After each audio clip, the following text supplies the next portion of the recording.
Hey guys, welcome back to T2SMC Trader. How are you all? I hope that everyone is cool. Just let me know if you can hear me.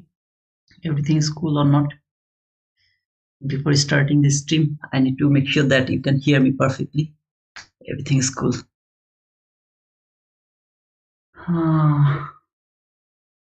All good, all clear. Thank you, Sachin. So this is the Eval.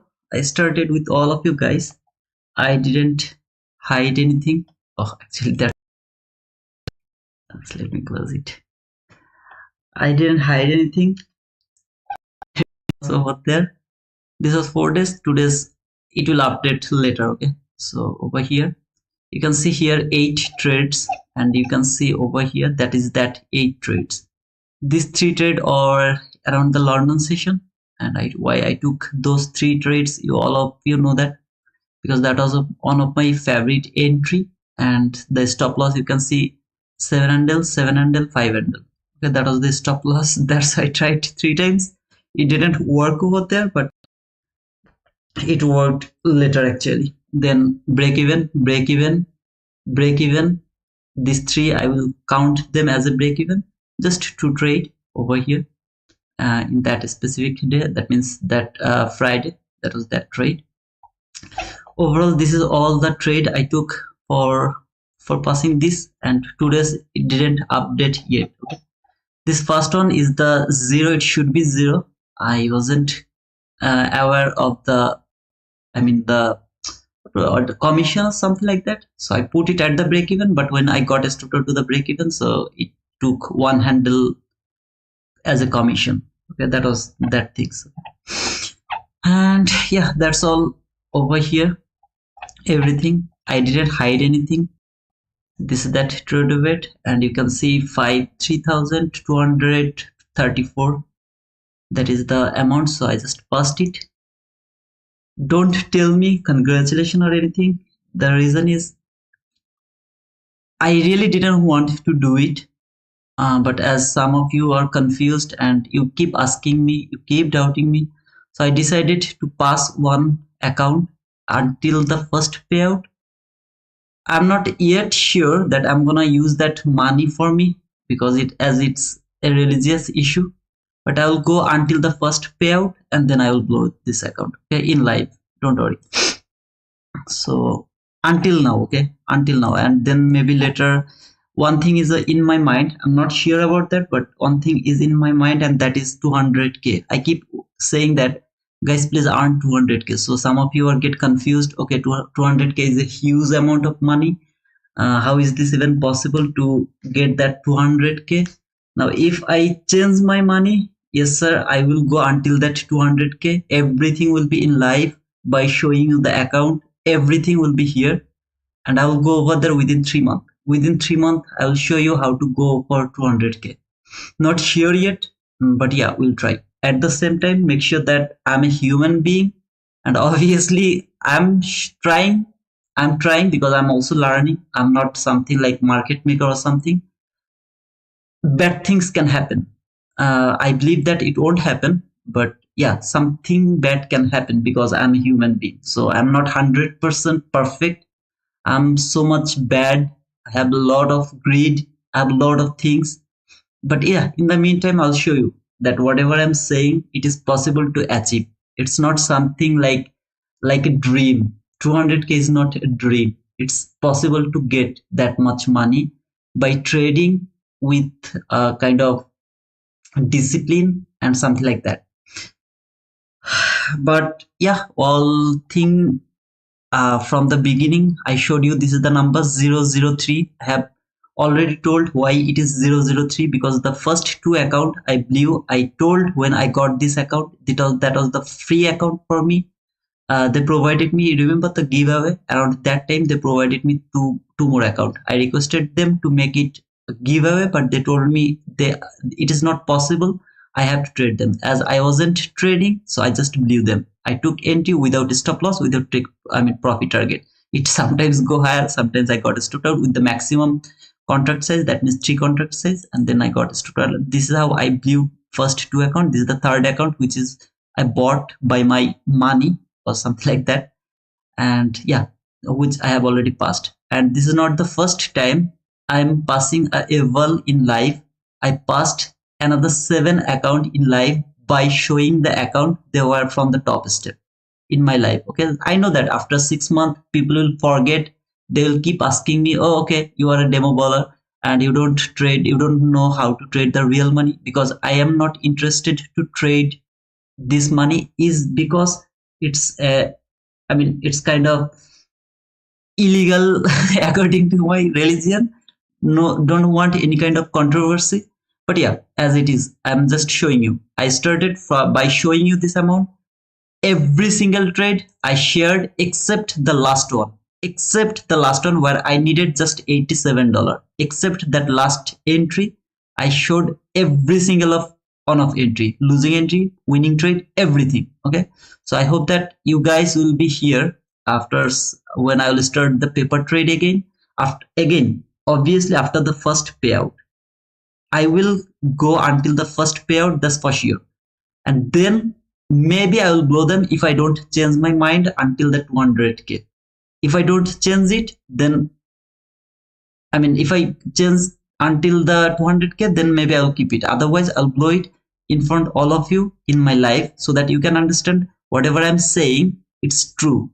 It's not something like I'm just giving the excuse about my religion. I don't lie. Whatever I'm saying, everything is true. All this London session I'll explain around the 3 p.m. Members only live, also the 7 a.m. kills of everything I'll explain over that.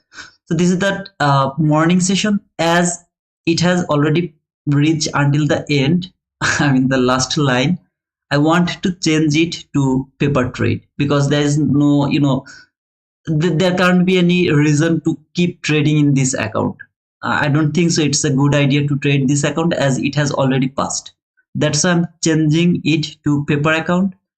I hope nobody is going to complain for that. But I'm using that paper account like my real account. So whatever I will do in paper account, I would do it in my real account, except the contract size. In paper, I'll go for 2 contract. In my real, most of the time, I go for 1 contract. That is going to be just the differences. Okay. Except that on, everything will be same in my paper trade. Anybody has any complaint?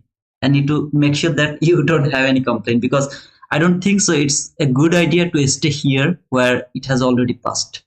I need your opinion, then I'll change it. Otherwise, I'll keep it over here. And if I take the entry, I'll do it from here if you want. Oh, everything is transparent here. I'm not hiding anything. I'm not just nothing. I'm showing you everything. It's not like I'm hiding something and then showing you the winning trade or something. No, sir. I'm just showing you everything. Okay. Never ever had my complaint from you, bro. Thank you, money. Change to paper trade. Thank you, brother. Complain, please pass my accounts. Why go for another $234 when the target is 3k? I just took little more. I mean, I don't know. I just took it. I don't know. I just took it. I don't know why. I also needed like a $67 something like that. So it was a little more. I mean, it doesn't matter, right? It really doesn't matter. I mean, I don't know. Good. Okay, so here is the paper trade, and I would love to hear in this paper money. Okay, and everything will be transparent, and obviously the same thing. If anyone has an, oh, by the way, I want to show here the win rate is showing 54%. But to be honest, my win rate is 30 to 50%, maximum 30 to 50%. I keep saying it to you is because this is all counting as a winning trade. As you can see, 1, 2, 3, they are all counting as a winning trade. That's why the winning percentage is showing 54%. Actually, my winning percentage is 30 to 50%, something like that. Okay, so some of you can think that, okay, for being profitable, I need 100% win rate, 80% win rate, 70% win rate. I am not agree with you because I know in my life I earned a lot of money just by the winning rate is something like 30 to 50%. Okay, around this area, 34%, 40%, something like that. Sometimes less than 30%, though it is like very rare. But yeah, 30 to 50% is my win rate.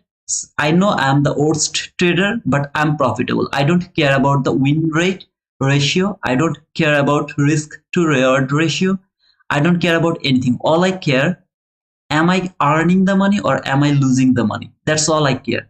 And as you can see, a lot of losing trade. But if you compare the losing trade, or if you think about those losing trade, the biggest loss is 374, which was the first fair value gap entry from the New York session. If you remember, that was that loss. Except that on, I don't get, like, my maximum loss is something. How much is it? Like 8 handle. Okay, here near about 10 handle. Okay, so 10 handle is my maximum loss.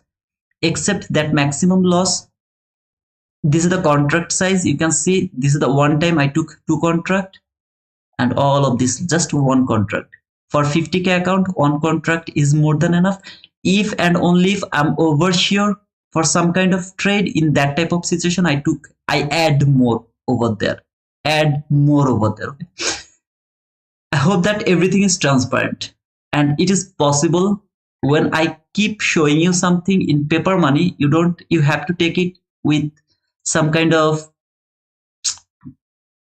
serious. You have to be serious. That's all, brother. If you don't get serious, I really don't know how to make it much more clear, much more easier to all of you. Okay, everything is over here. You can see it never touched the red line, and everything is over here.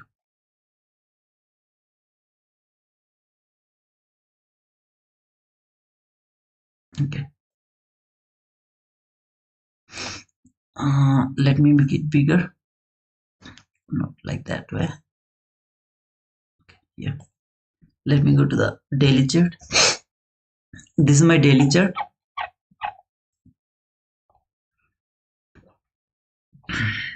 Are you bullish today? Good morning, brother. Please explain 3 buy-side liquidity making London. Okay, London session I will talk about around the 3 p.m. members only live. Thank you, Yambia. By the way, brother, how are you? This is the daily chart. As I told you, I can't change my bias until there is a bearish fair value gap from the daily chart. So far I have this bearish fair value gap here. As you can see, there is a bearish fair value gap. Maybe it is going to make another bearish fair value gap. It doesn't mean that I have changed my bias and now I'm selling. No, sir, I'm still bullish. I would love to see how the candle is going to work. Maybe this candle until this fair value gap, or if it make another fair value gap over there, then tomorrow how the market is going to work with those fair value gap, entry fair value gap, last fair value gap, how they are going to work over there. If it work with this entry fair value gap, and if it make an entry fair value gap over here, obviously, then it worked with this entry fair value gap, then the very next day maybe I will start to think about the sell. Until then, I'm bullish. I'm thinking that market is going for the all-time high. So if you ask me today, yes sir, I'm bullish. At the same time, today is Monday, so it can be the accumulation day. See this Friday candle?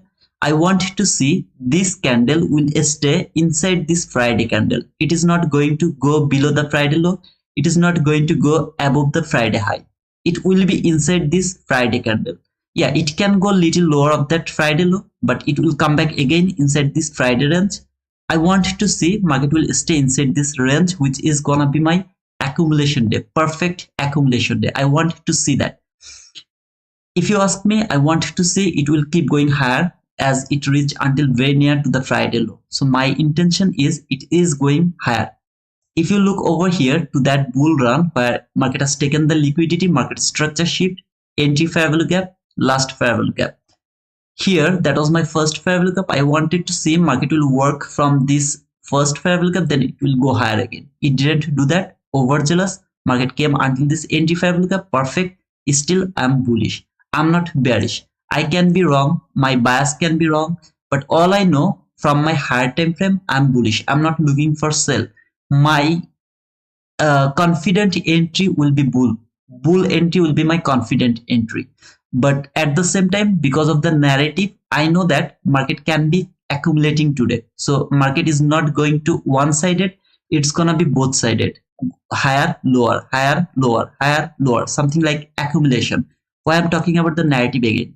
Because the election has gone, and after the election, look at the price action, how beautiful the price action is. Everything is so beautiful. Last week, so many traders I have seen in Twitter, they told that it's a tough week to trade, everything is tough, blah blah blah blah blah.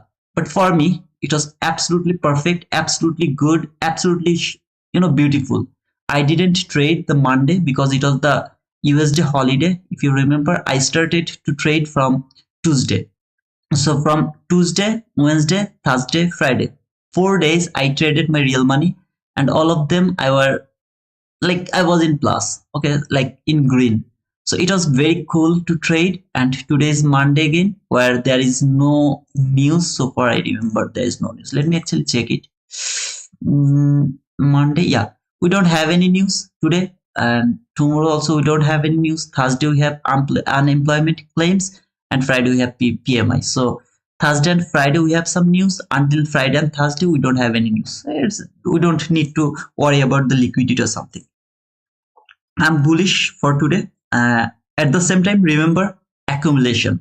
The bullish means accumulation, not one-sided run. Market is keep going higher, keep going higher, keep going higher. No, sir. I'm not thinking like that way.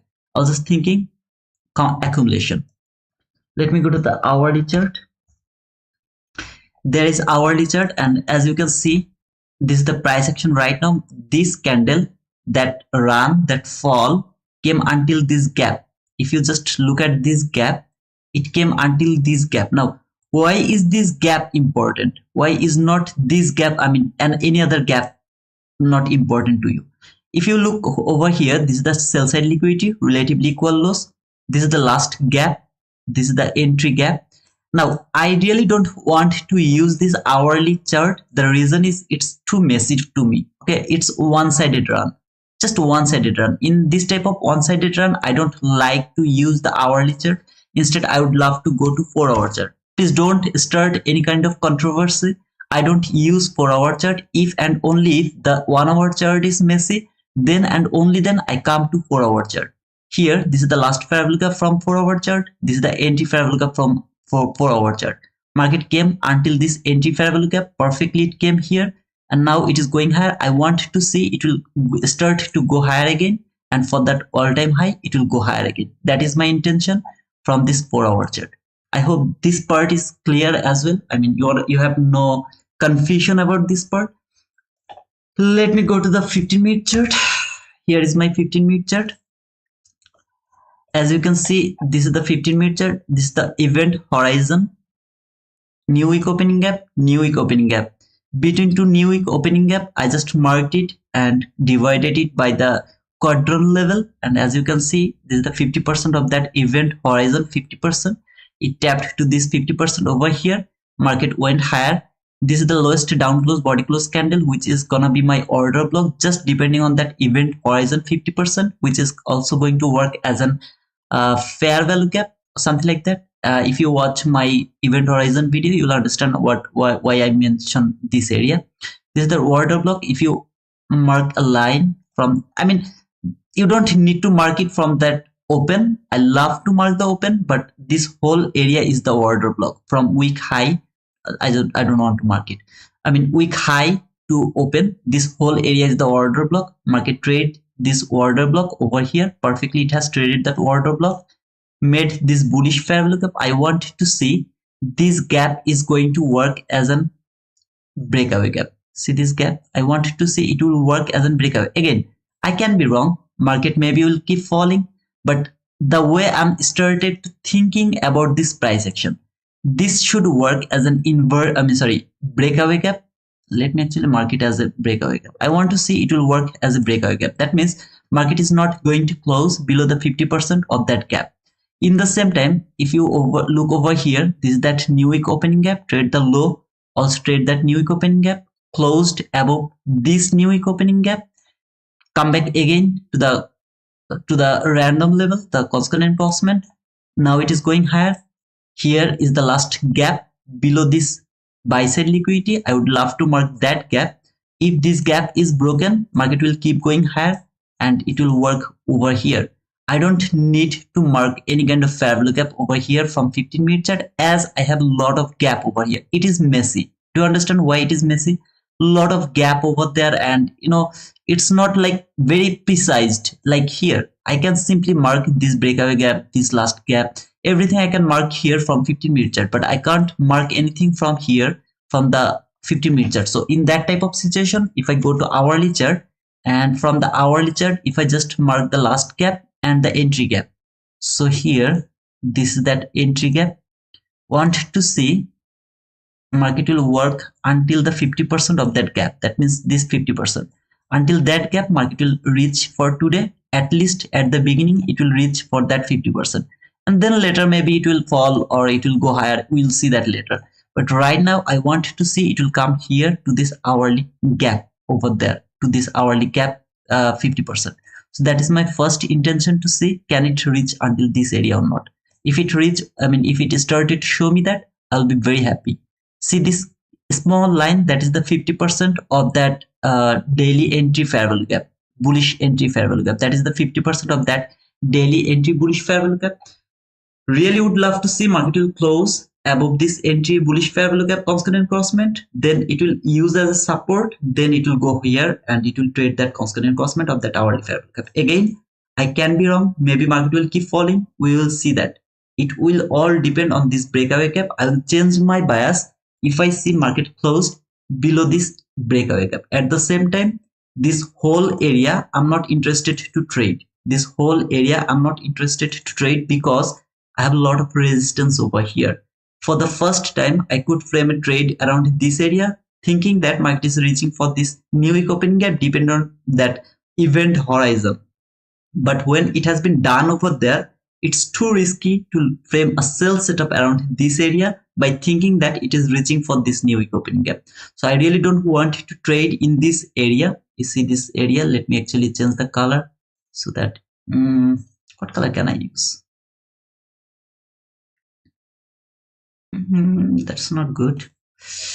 I am a color blind. Feel like that I'm color blind. Whatever. So I don't want to trade in this area because it's a high resistance liquidity run. So yeah, I think it will go higher. This buy side liquidity is my primary target. I want to see this will work as an order block. Here, this candle will work as an order block and it will go higher, or maybe there will be this candle which will work as a breaker block, the highest up close body close candle, which is going to work as a breaker block. We'll see, okay, how it is going to work. We will see that. I'm not in bearish mode again. If it provide me that bearish move, I will change my contract to Nasdaq to E-mini S&P if it started to fall from a higher time frame.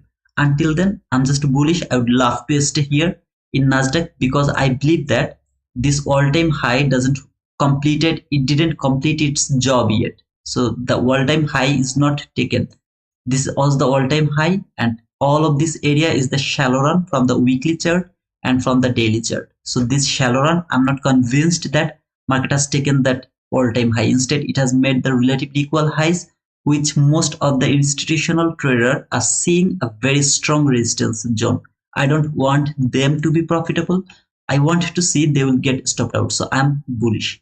Every single day, I'll be bullish until it doesn't prove me wrong and it doesn't start to fall for a longer term. Anybody has any confusion? If you have the confusion, let me know that. It's time to spend some time to read your comment and staying with you guys, because instead of waiting, I have nothing to do until 9:30 to see how it is going to stop around there. Okay, in this account, your maximum loss with NQ was 10 handle. Yes, sir. It was the maximum loss. 10 handle was my maximum loss. You can see over here.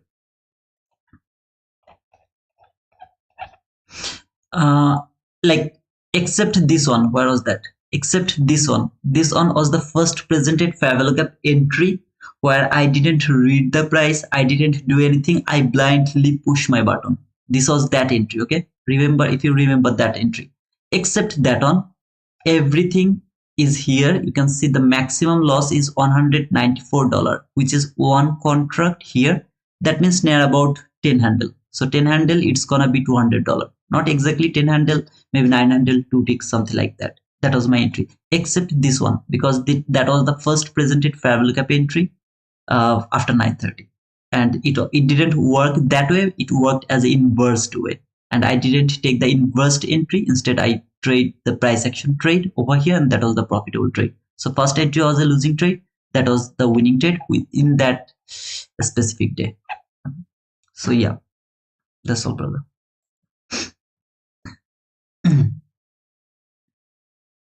Everything was over there. I didn't hide anything, by the way. Good afternoon, Jason. It's all clear. Thank you, Mahdi. Did you buy into the breakaway gap right away, or will wait for confirmation?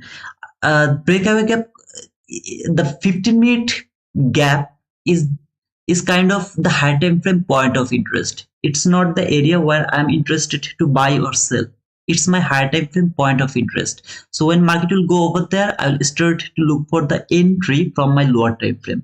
So it's not something it reached until this area, so let's buy. Okay. In daily still shallow run, body close above by a little. It should not the body close. I didn't see the body close. Let me check one more time. It's not the body close. So far I remember, there was no body close. Yeah, there was no body close. There was not even a single body has closed above that all-time high. I talked about the open and close in my live lot of time. Let me remind you one more time. Closing the body above the all-time high is called liquidity taken.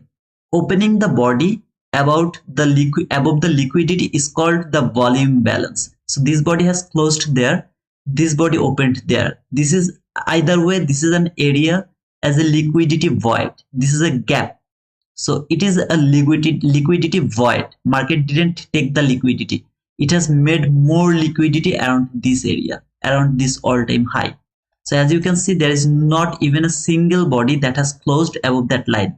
That was the all-time high over here. Okay, so there was not even a single body that has closed above that line.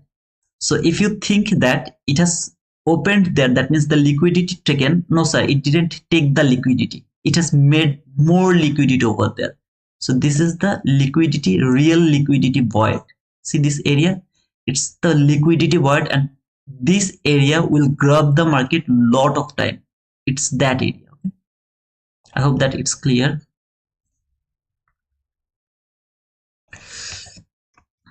Again, whatever I'm saying, this is my experience, this is my observation. It can't be same like yours. So if you think it's not same, just throw them into the dustbin. Okay, everyone, I have much knowledge, but I am using a bias plus 15-minute fair value gap plus 1 minute entry with wanted trade, whether it is winning or losing. How was it?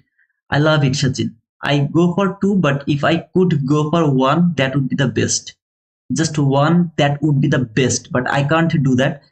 I have already done it like 2 to 3 years ago, like 7 to 8 months. I keep doing that things, but now these days I can't do that.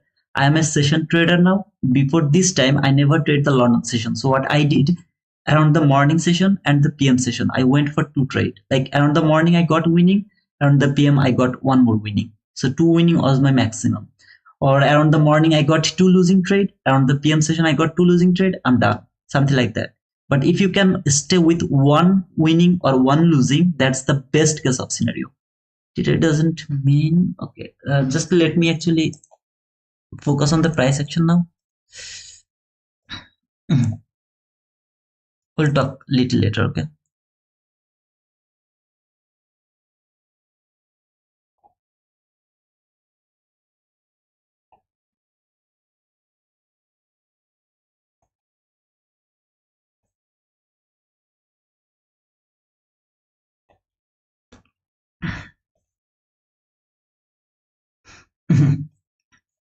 This is the opening gap.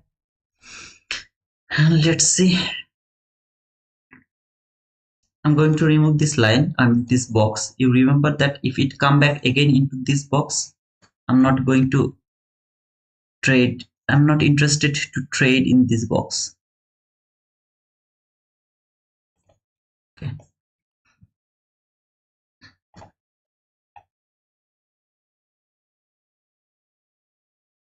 At the same time, I'll mark the opening gap. Again, this is according to me, not according to ICT. So if you think that I'm just providing you the false information, I want to remind you this is the first presented fair value gap according to me, not according to ICT. So according to ICT, this is not even a gap, but this is a gap according to me, which is very important. I'll just mark it and then I will resize it if it actually first presented gap. Okay.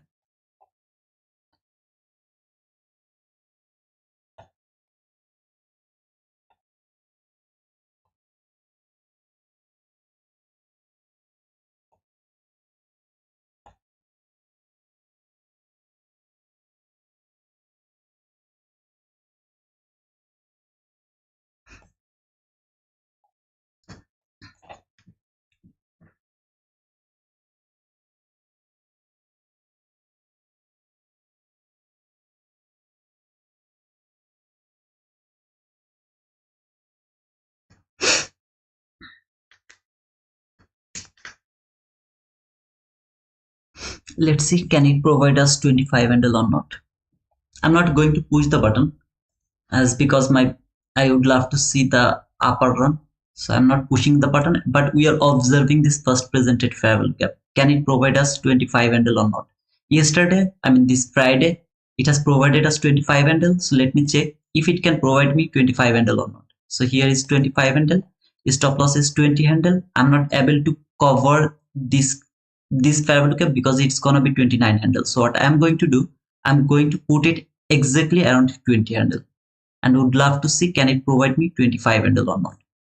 According to Jack T, I should take a partial around 20 handle. So let's see if it can provide me at least the 20 handle for the first time, then I'll go for the 25 handle to see.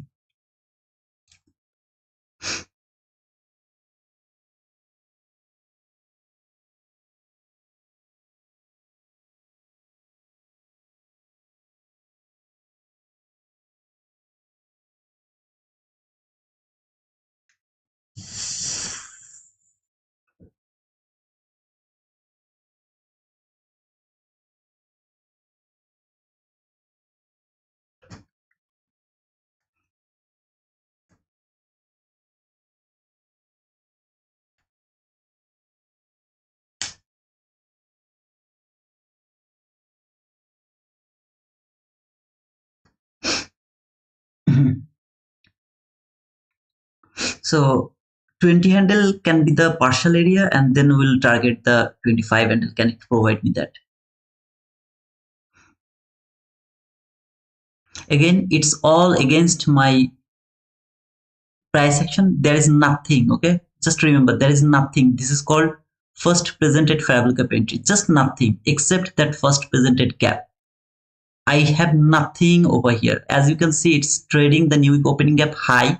I'm not seeing there is anything over there. All I'm seeing the gap. Can it provide me 25 handle? That's all I would love to say at the beginning.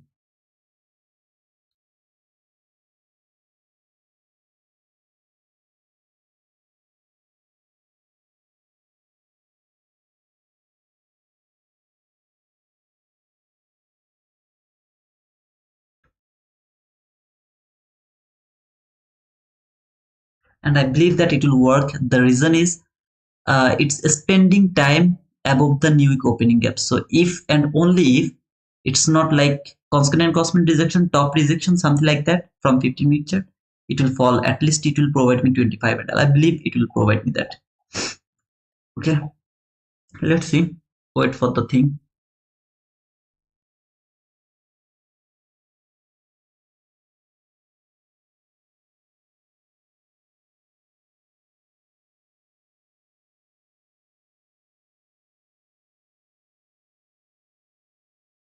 You are talking about bullish move, but now you are framing the selling I mean sell setup. Again, this is the first presented fair value gap.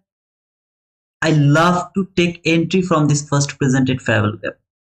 And I would love to see that it will provide me 25 handle. That's all, nothing else.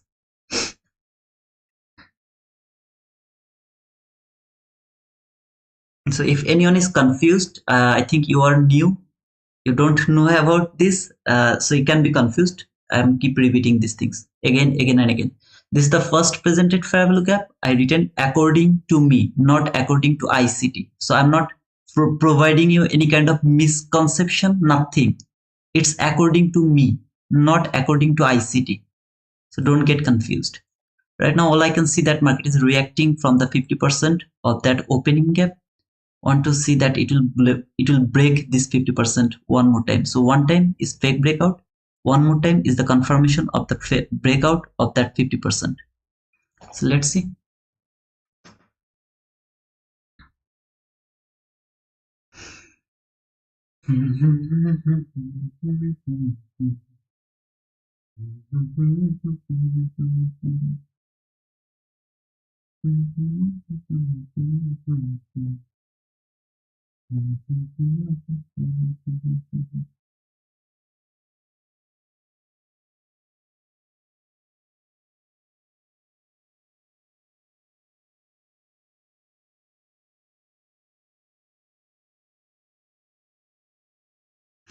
But if it close one tick above that first presented fair value gap, the next time it will tap to this gap, I'll take the buy, as it is going toward my direction. So this time what I'm doing is I'm not taking two entries over here. First entry I'm just sacrificing. If it even if it provide me 25 handle, I'm gonna sacrifice it, okay? But I will take it as an inversion gap, as my bias is bullish, so I would love to take it as an inverse way. So I'm gonna sacrifice the first entry toward that sell. That means even if it work like this way, I'll sacrifice it. I would love to try like the inverse way. So that's why I'm just observing this entry. Can it provide me 25 handle? If it provide me, I'll sacrifice it. I'll be very happy. Okay, it has provided me like that way. Perfect. If it doesn't provide me, then closed one tick above that gap, tap to this gap again. I'll take the buy from that area for 25 handle with confidence that it is going to provide me that 25 handle.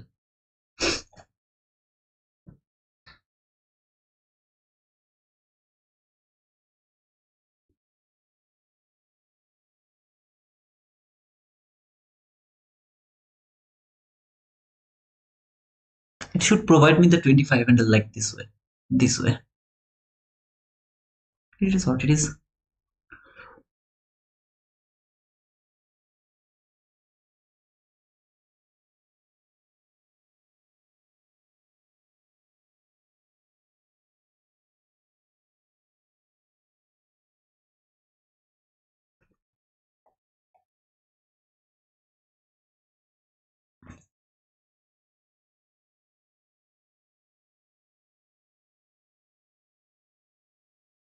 Okay. It did not work.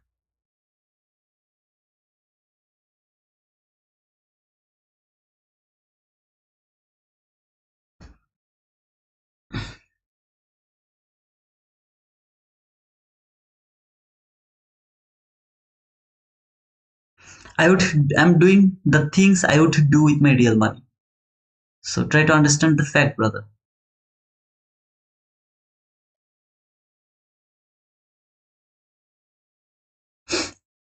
As my bias was bullish, so I would love to go for the inverse way. This gap will work as the inverse way. That's why I would love to use like that way. So now I want to see it will tap to this gap. It will take me at least for 25 and then we'll see if it can go little more far or not.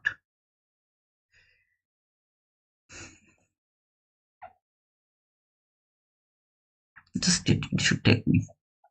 Okay. Now I'm in the market. My target is 25 handle. Let me actually check what is 25 handle.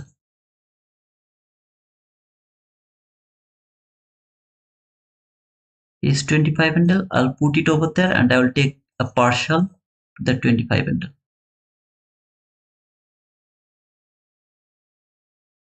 Here. The stop loss is going to be there. like a little more than 20 handle, like 20 handle 2 tick. It's okay. Or maybe if, I can go for the exact 20 handle. So what is 20 handle? There is 20 handle. So exact 20 handle here.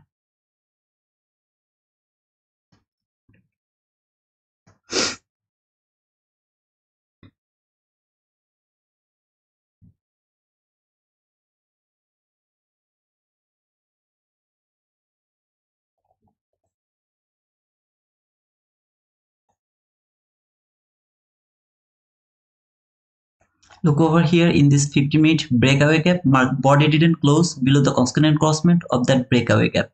I wanted to see it will be kept open, but the wick has closed this gap. It's also acceptable, but the body didn't close below the constant encroachment of that 50-minute breakaway gap. I'm happy to see that. All I don't want to see body close below this constant encroachment of that first presented parabol gap. I don't want to see that right now.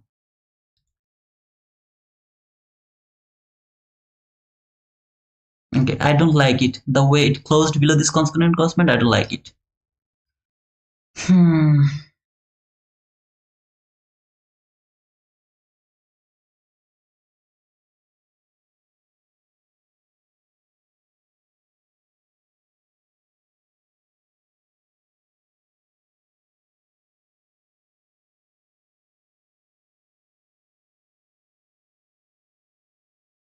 If any of you are looking for sell, please go for that, because my entry will be the right entry or everything will be right. No, don't think like that way.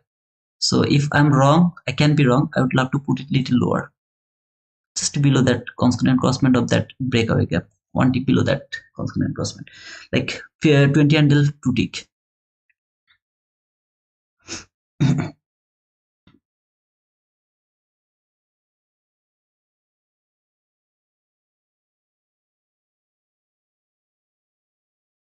No, it's not look like good. I need speed toward the buy side liquidity.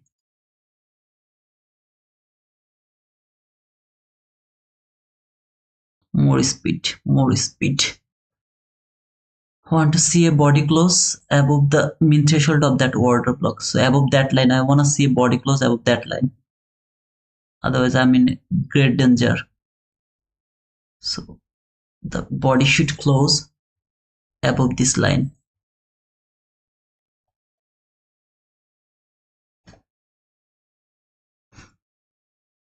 It has to close above that line.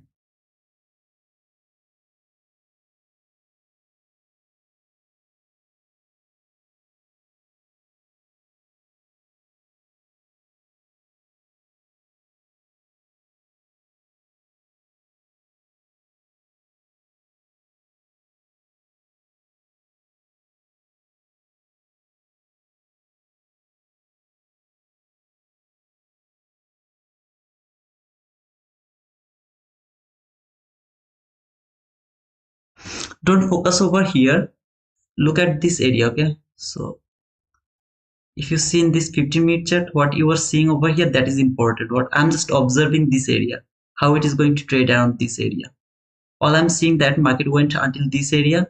Now it is trading this constant, this fair value gap again. One more time, it has been trading this area. Constant encroachment rejection, top rejection. So it should keep going higher.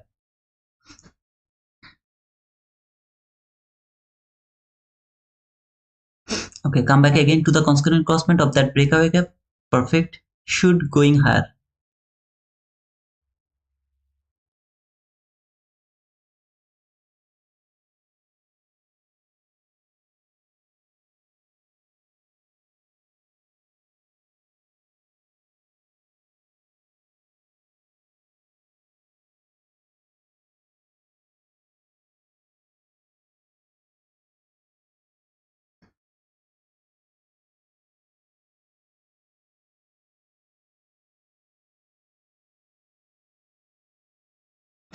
I'm just not liking the way it is trading actually. This is the order block. It is now working as a propulsion block. It's not a good sign. Okay, got stood out.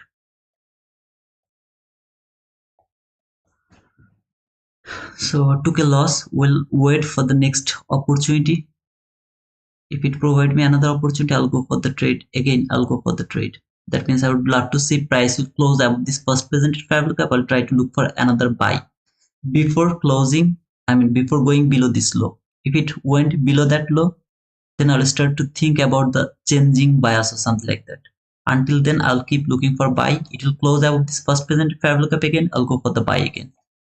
Not interested to look for sell until the next opportunity to change my bias. What is that? That opportunity can be like body close below this low. See this low? If the body close below this low, yeah, I'll change the bias, and then I'll let this area go. We'll wait for something else.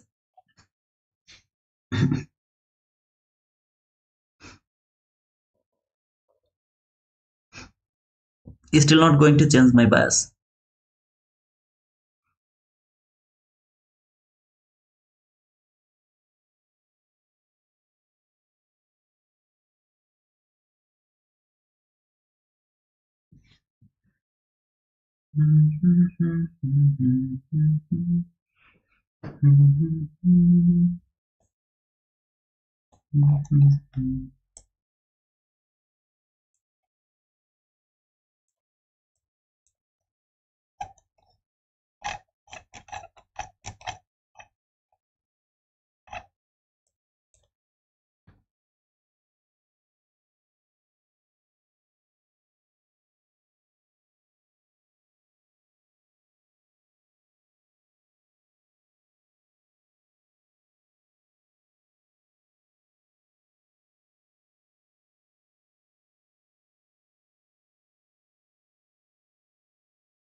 Still watching this candle from 50-minute chart, it can simply reverse and closed above this consonant crossment. It is also possible because it has still 12 minutes left. So this candle can reverse again, closed above this consonant crossment or that breakaway gap. I'm watching this candle.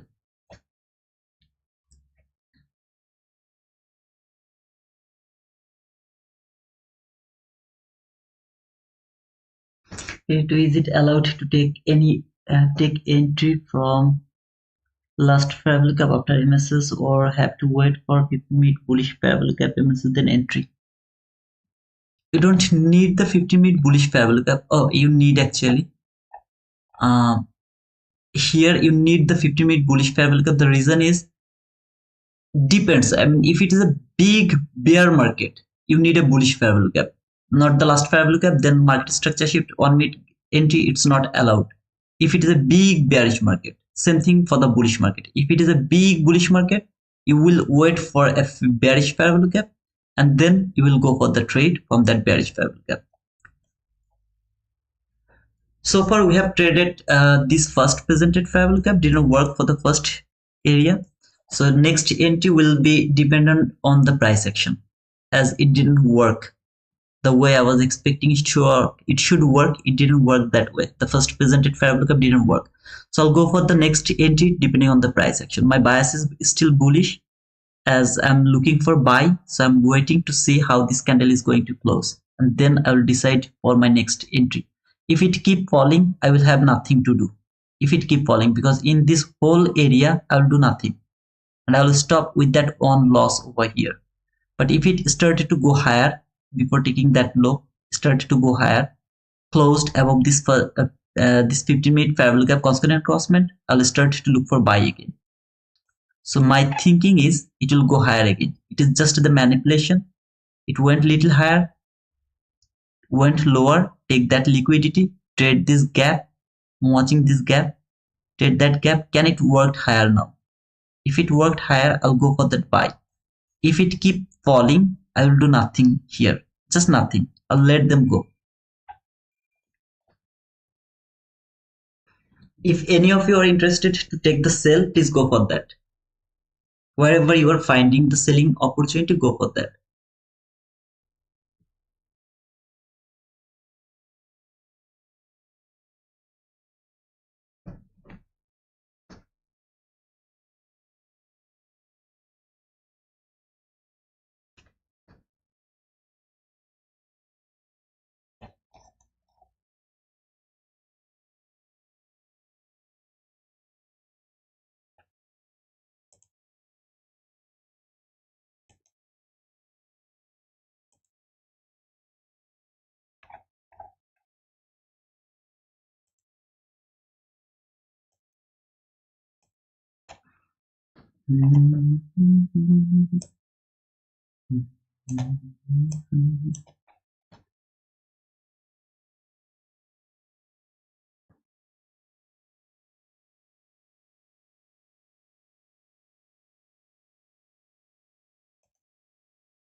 20476 sell side liquidity in 15-minute chart. 20476.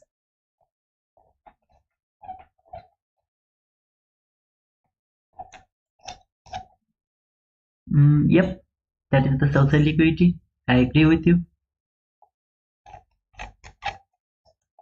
This low, that low, and that low has made relatively equal lows, which is the sell side liquidity.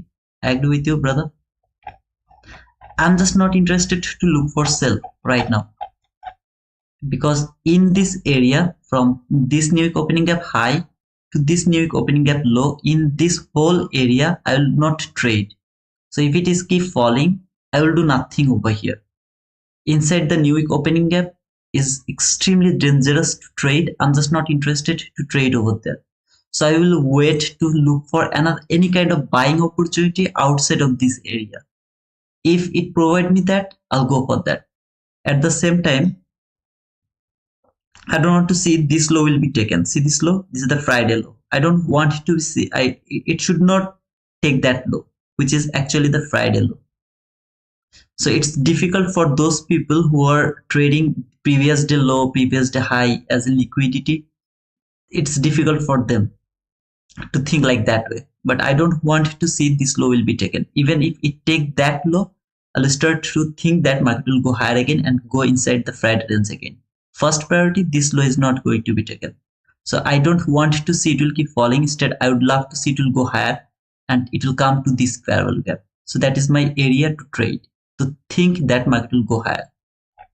I'm not changing my bias. Instead, I mean changing my bias. I'd love to see it will keep going higher. EK.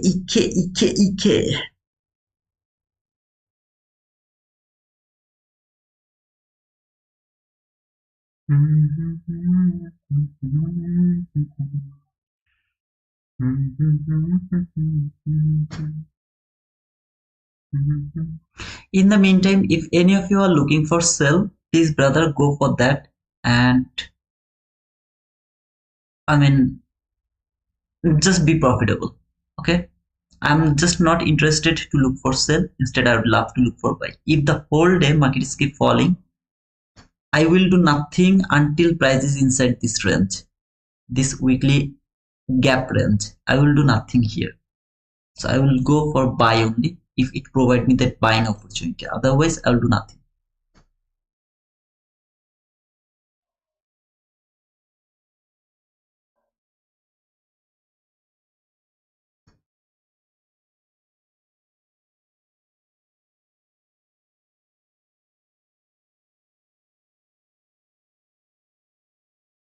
My first entry was depending on that first presented fair value gap. It didn't work. So my second entry is gonna be the price action entry. 2 trade, 2 loss, done for the day. 1 trade, 1 win, 1 loss. Okay, I can go for one more time.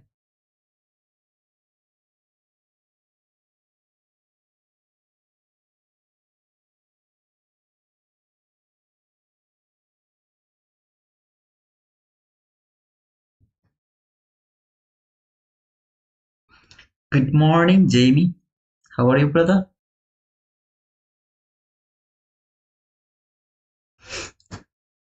I'm just watching, okay, the way market came back again to the constant crossmat of that new week opening gap.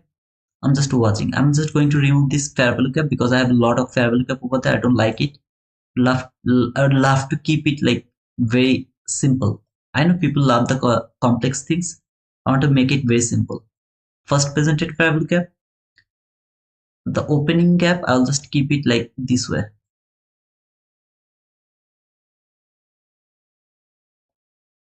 I would love to remove it. So this portion of the gap is still open. Is it going to work as a breakaway gap? I'm thinking like that way. Can it work as a breakaway gap?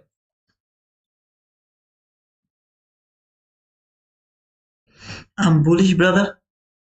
I'm bullish.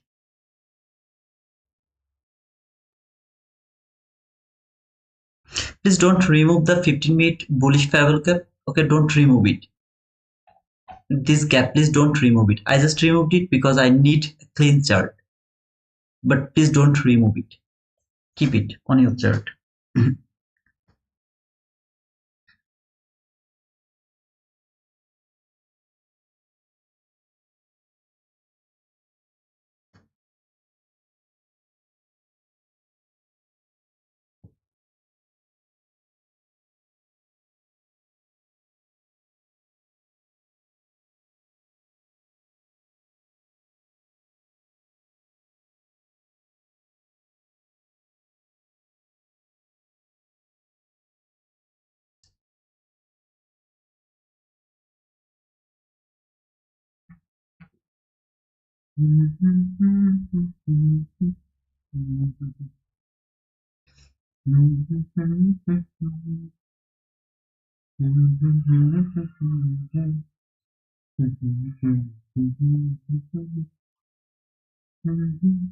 It's a very tough decision for me. I got the market structure shift here. See this market structure shift. I have a fair value gap. So far, I have a fair value gap. Now, it's really a tough situation or tough decision for me to go for the trade from here. First of all, in my mind, this is my entry around this area, something like that. Target is so far here, or maybe until this area. It's a very tough decision for me. Okay, what should I do? Okay, let's wait for that first presented fair value gap to be broken, then we'll try. Let's wait for that first presented fair value gap broken first. As I told you, it's a very tough decision to go for the buy below the first presented fair value gap. I wouldn't go for this trade to my real account. No, I wouldn't go for that because it is below this first presented fair value gap. Though my bias is bullish, I can see this low has taken all the liquidity. I got the market structure shift. Here is the fair value gap, and another fair value gap is here. That new week opening gap high is also a fair value gap. I don't need to price reach until this gap. I can take my entry from this new week opening gap high. But as it is below this first presented fair value gap, I don't want to take that risk. I wouldn't go for that risk. So I'm not going to push my button over here, though you can see it's like 15 or something like that. But yeah, still I don't want to go for that. This is the buy side liquidity which I would love to target, but after taking the partial to this rejection block here, that is the rejection block. So my first partial could be there, and then it would be my target here. That's all. After taking the partial, before taking the partial, no trade is valid. So far it has made this entry fair value gap over here, breakaway gap here. But still I'm not interested to go for this trade as it is below this first presented fair value gap. Now some of you maybe don't give a shit of this first presented fair value gap, but I want to respect this gap. So I know that I will have a lot of opportunity when market will go above this gap. I want to wait for that opportunity. Okay.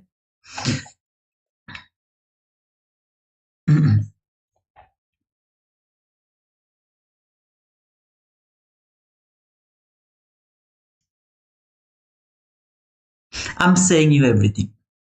This is a very difficult situation for me to go for the trade. My bias is bullish. I can see market has taken this liquidity, tapped to this constant encroachment, used this as a breakaway gap. This is my entry point. Should I go for that trade? If I'm overzealous, then I will go for that trade. Otherwise, I really don't want to go for this trade when market is below this first presented fair value gap. My bias was bullish. This small run was just the manipulation which I got manipulated over there. If and only if I'm overzealous, then and only then I'll go for this trade. Otherwise, I wouldn't go. So this time, market will tap to this gap. I'll go for that trade.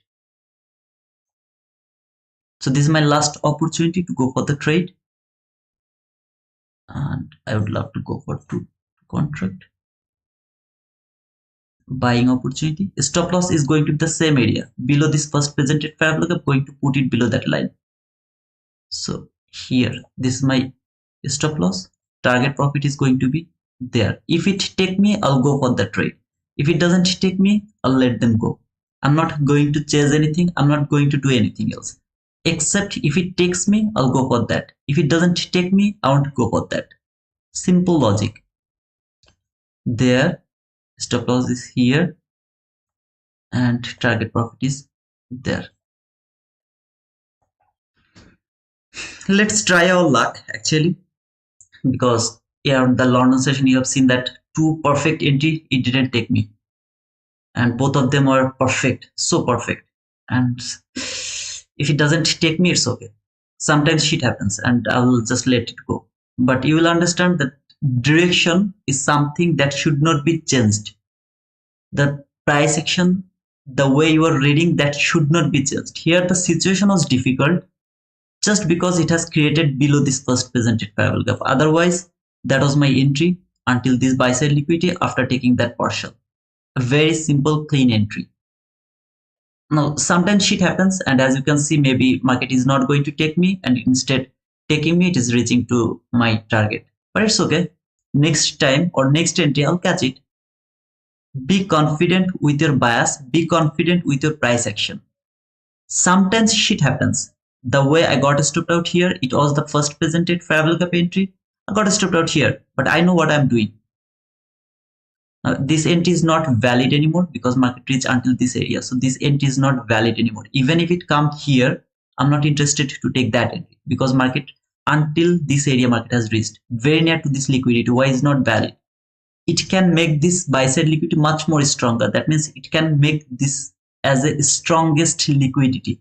Then it can work lower again. Then it can come back again and take that buy side liquidity. So I'm not interested to take the entry right now as it didn't take me for the first time. Just think, okay?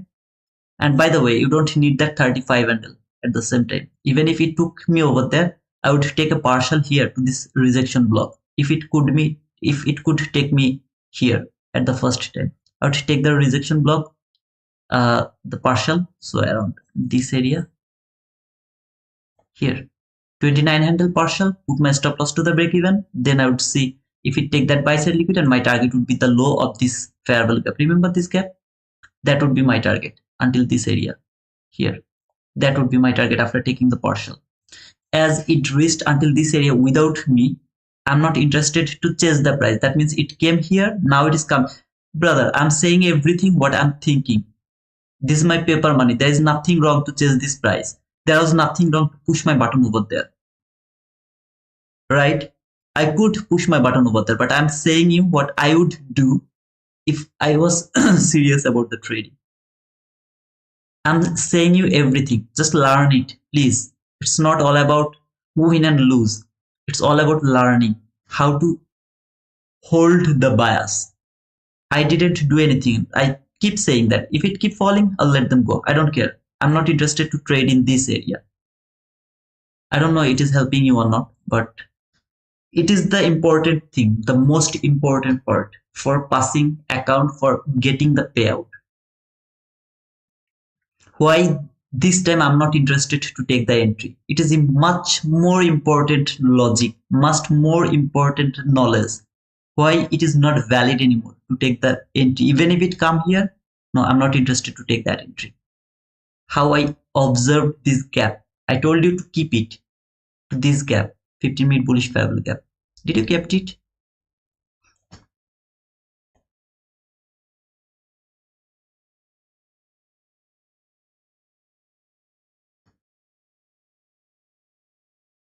According to the macro, yes sir, it was a boom.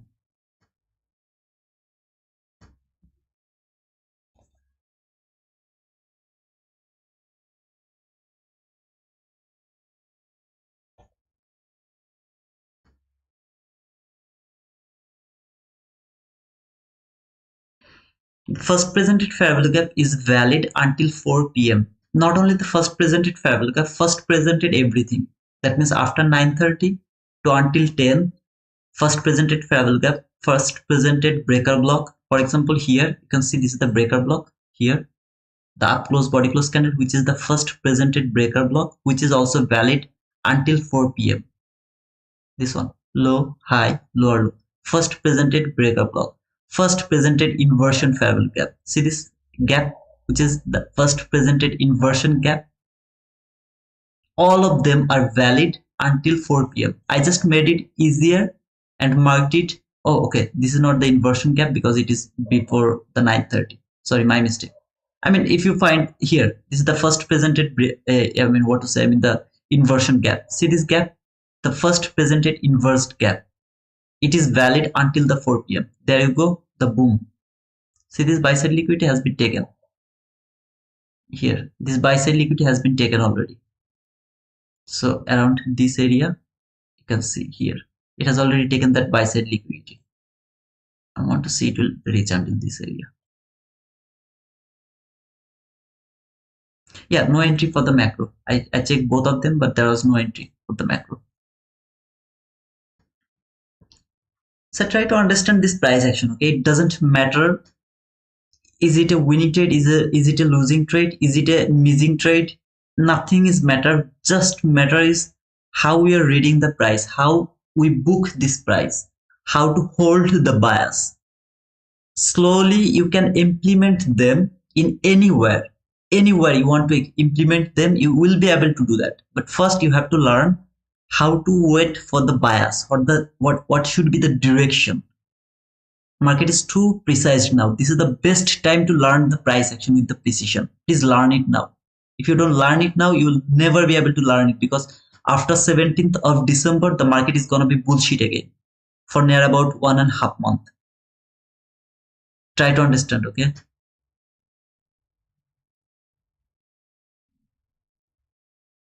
9:49, a breaker block. This one is the first presented breaker block, 9:39.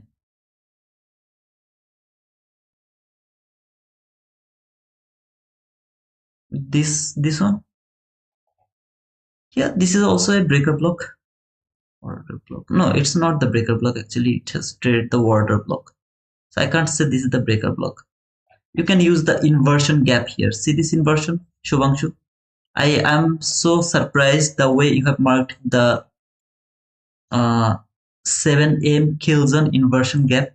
I was too impressed by the way you marked the 7 a.m. kill zone inversed gap, and it was too precise. Even I have seen that inversion gap after seeing your marking.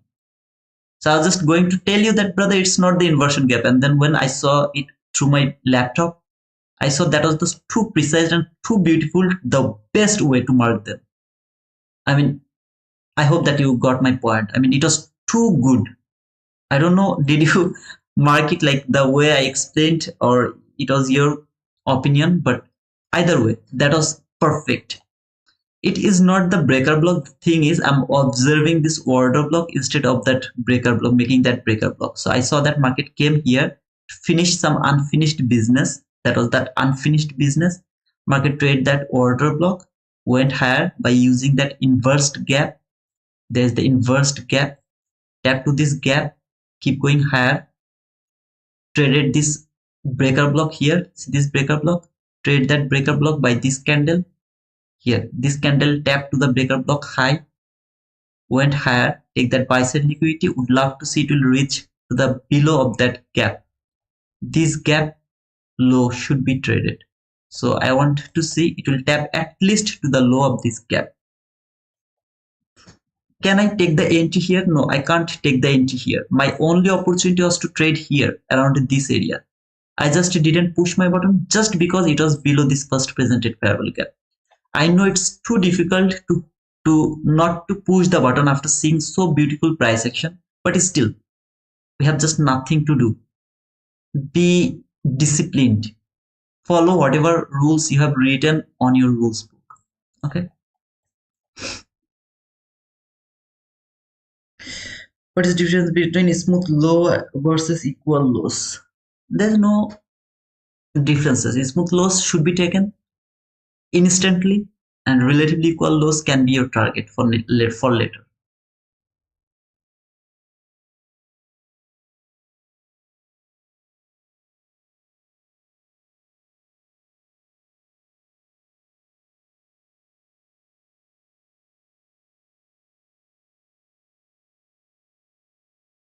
That's cool, man.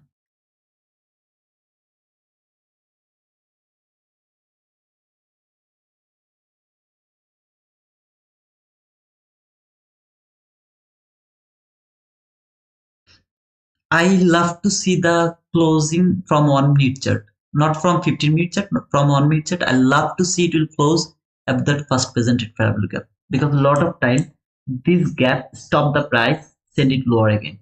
So I don't want to take that risk. So I waited for this candle, then I framed my buy from this top of this first presented gap again. So my bias was bullish, my setup was there. I was trying to catch it from there. Just waited this area. Market didn't provide me that entry. It could simply tap to this high one more time, but instead of that, maybe it has traded this breaker block after closing this candle. It is a valid breaker block. Come back again, this candle, tap to this breaker block. Let me actually mark the breaker block high. You'll see the perfection here. Tap to this breaker block high, went higher, take that buy side liquidity. This is my point of interest, where market should reach at least to the low of this gap. Then we'll see if it can break this gap, because if it can break this gap, next buy side is over here. So I will wait for this parallel gap to be broken, then I will start to frame my buy setup again for this buy side liquidity, and this gap will be my next target. Okay, see this tap to this gap low here, tap to this gap low. Anybody has any confusion? The way I read the price, yes, I got stopped out over here. It's a part of this game.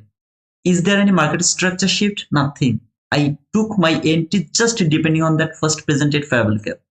Depending on that price action, that was my entry to the top of this new opening gap high. That was my entry. Would love to use this one as a breakaway gap. This small gap, new to opening gap. Sorry, not the new to opening gap. What does it call? Opening gap.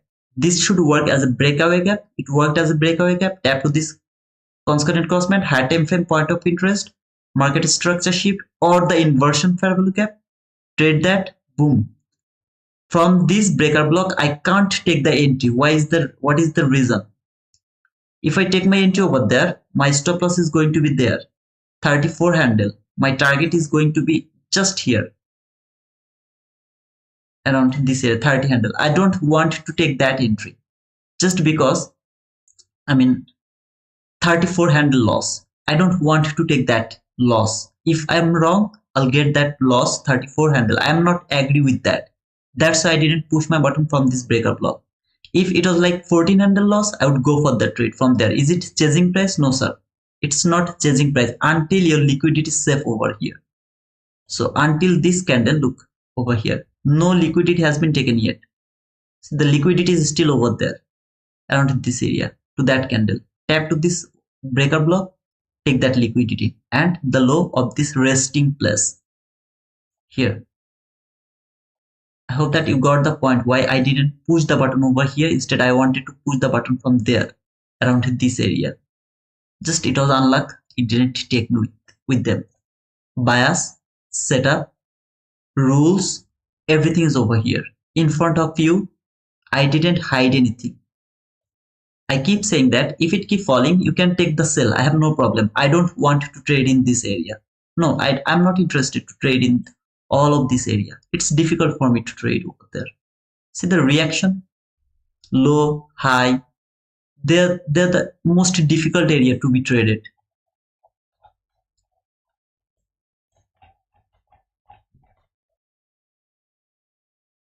Look at this reaction, brother. I didn't mark the lower quadrant of this gap, but you can mark it. Lower quadrant rejection, lower quadrant rejection. Again, lower quadrant rejection made relatively equal highs. Come back again, trade the upper quadrant, trade the concurrent crossment, trade the concurrent crossment. Boom. Event horizon, upper new week opening gap, lower new week opening gap. All of this area is extremely difficult to be traded.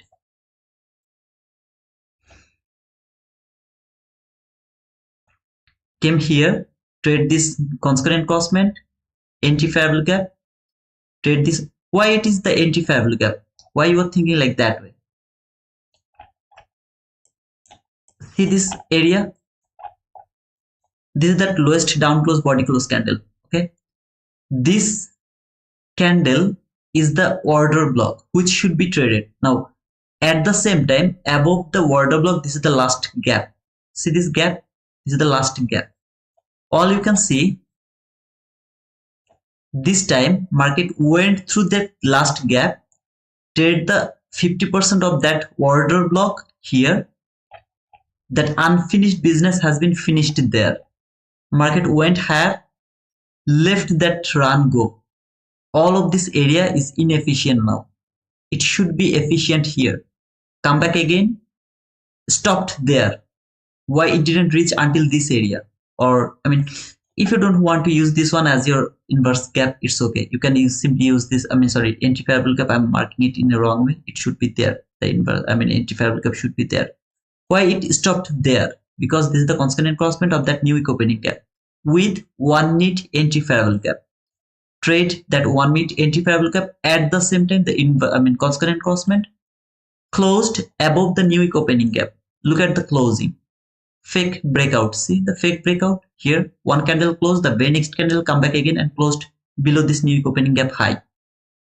Trade that area, come back again, closed one more time above this new week opening gap. Fake breakout, confirmation of the breakout. Tapped to the new week opening gap high. Can trade this gap if it wants. I wanted to see it will tap to this gap. To be honest, I wanted to see that. It didn't tapped it. That means it is extremely bullish. The way it went through this gap gave me the confidence that it is not going to be broken. Just look at the run, the same run here. I love this type of run.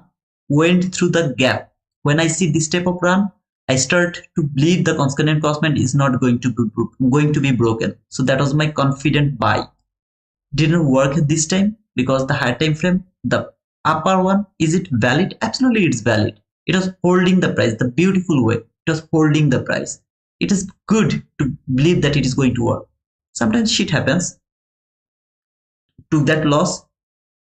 This time didn't provide me the entry. Just boom. No sir, you can't look for the sell because you can look for the sell. I'm not looking for the sell. The reason is I want to see it will be the accumulation day.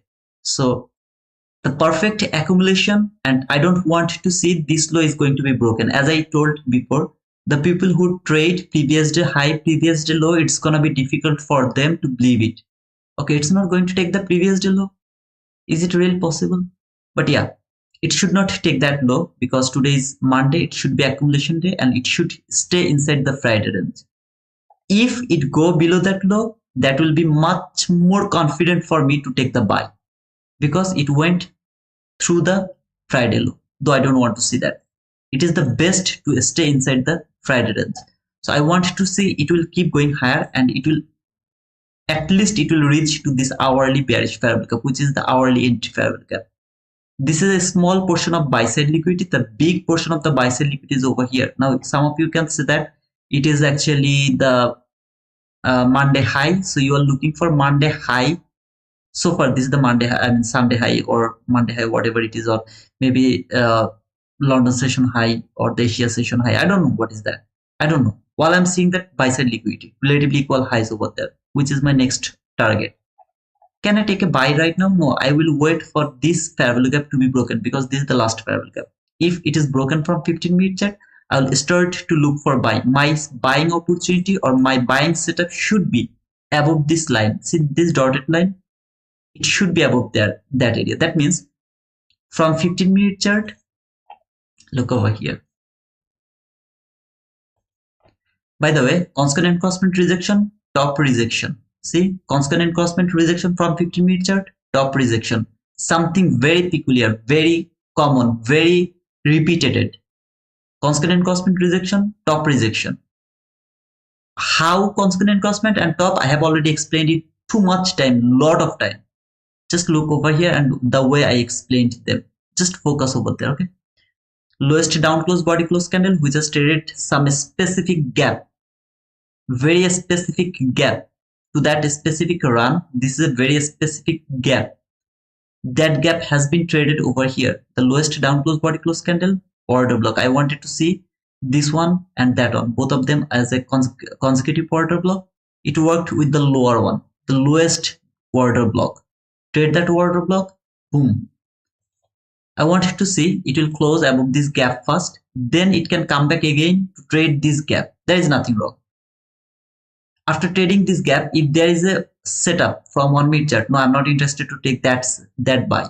I will wait until price close above this constant encroachment from 1 minute chart. That means my buying opportunity that should be above that dotted line or the dashed line.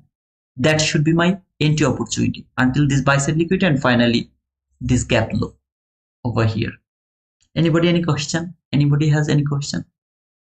I can be wrong. It can keep falling because this is the last fair value gap. That's why I'm waiting for this first body close above that last fair value gap. If it doesn't close above this fair value gap, that means it can stay. I mean, it can keep going lower and it can take that low. I'm not interested to take that sell. I will do nothing over there. I'll keep looking for buy.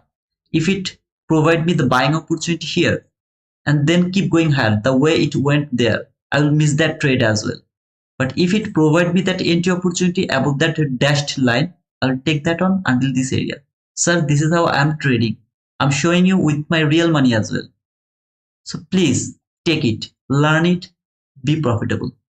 It should be very simple. Anybody has any confusion? Did I explain why I'm bullish? How long I will be bullish? At the beginning. And it should not be confusing. See this line, that is the entry fair value gap constant encroachment from daily chart. Daily bullish entry fair value gap constant encroachment. What did I say? Wanna see body close above that line, use that line as a support, reach until this gap. Everything is in here in front of you. As it is free and you don't give me a shit, it's your problem, brother.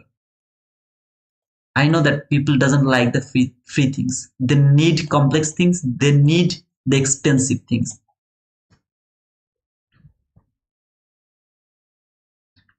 There's the hourly entry fair value, brother.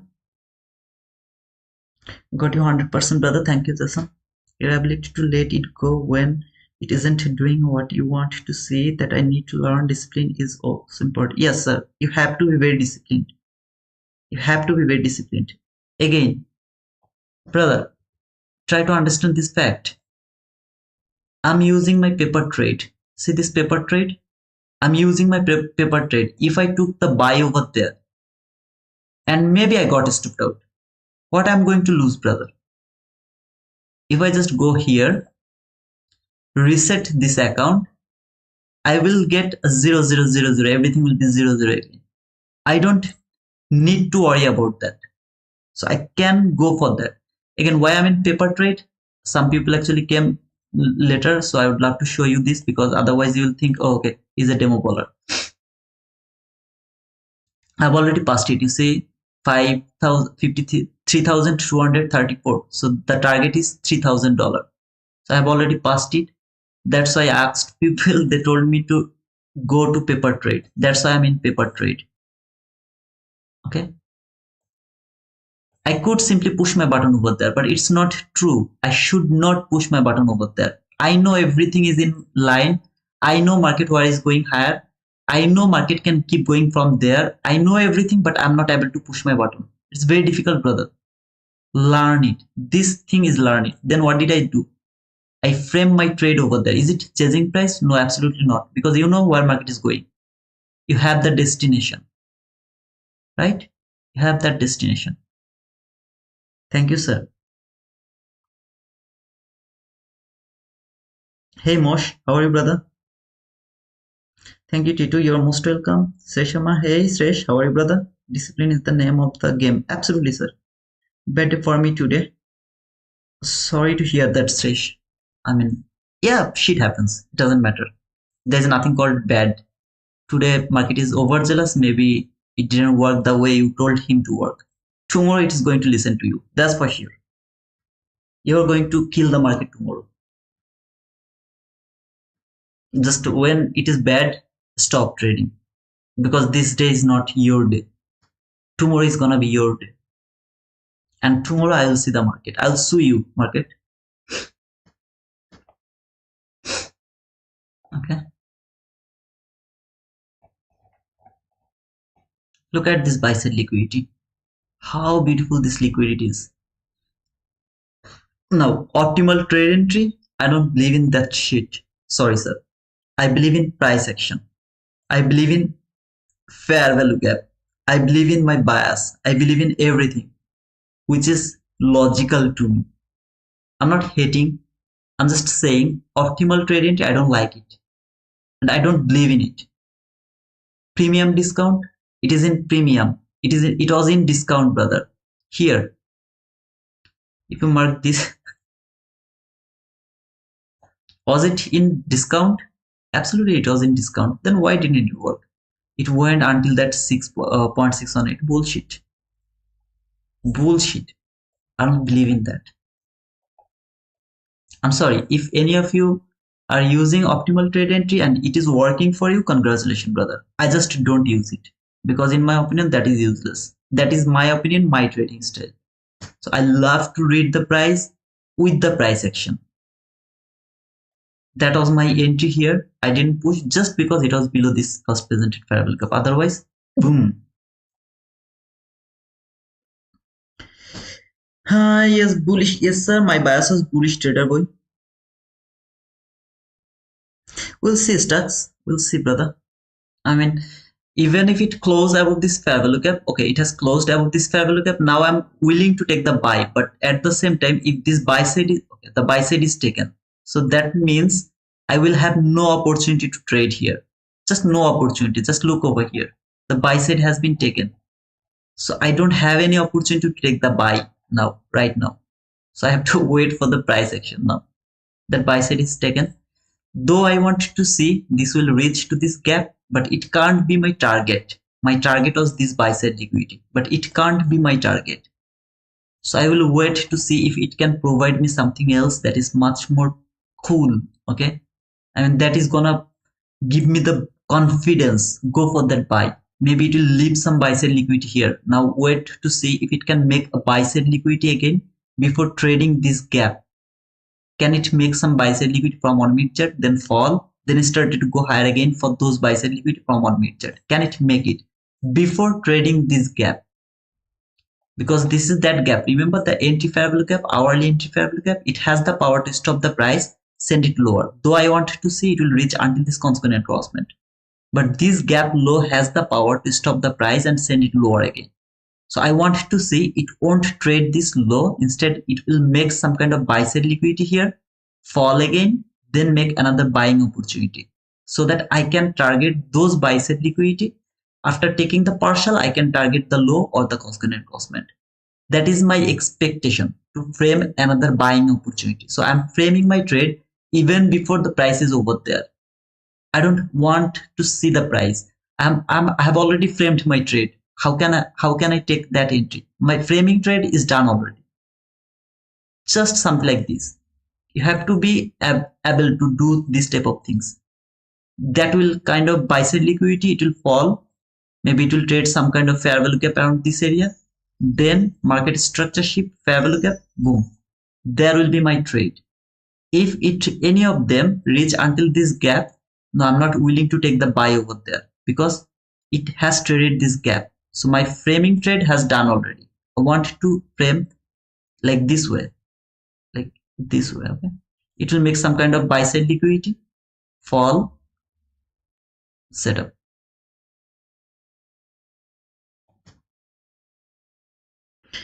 Correct, in bias, I took large position size and hit my daily drawdown. Okay, over leveraged, brother. Over leveraged should not be accepted anytime. Wizard's direction is never wrong. Hey, SK, how are you, brother? Hey, what about your daughter? I mean, is she good? We missed another one. Now we wait for another. Yep, brother. I mean, missing trade is the part of this game.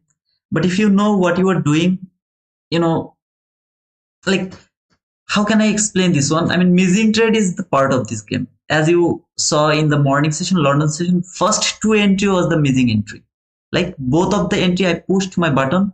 It never take me. Never ever take me around the London session. Remember, I uploaded both of them. Both of them I uploaded.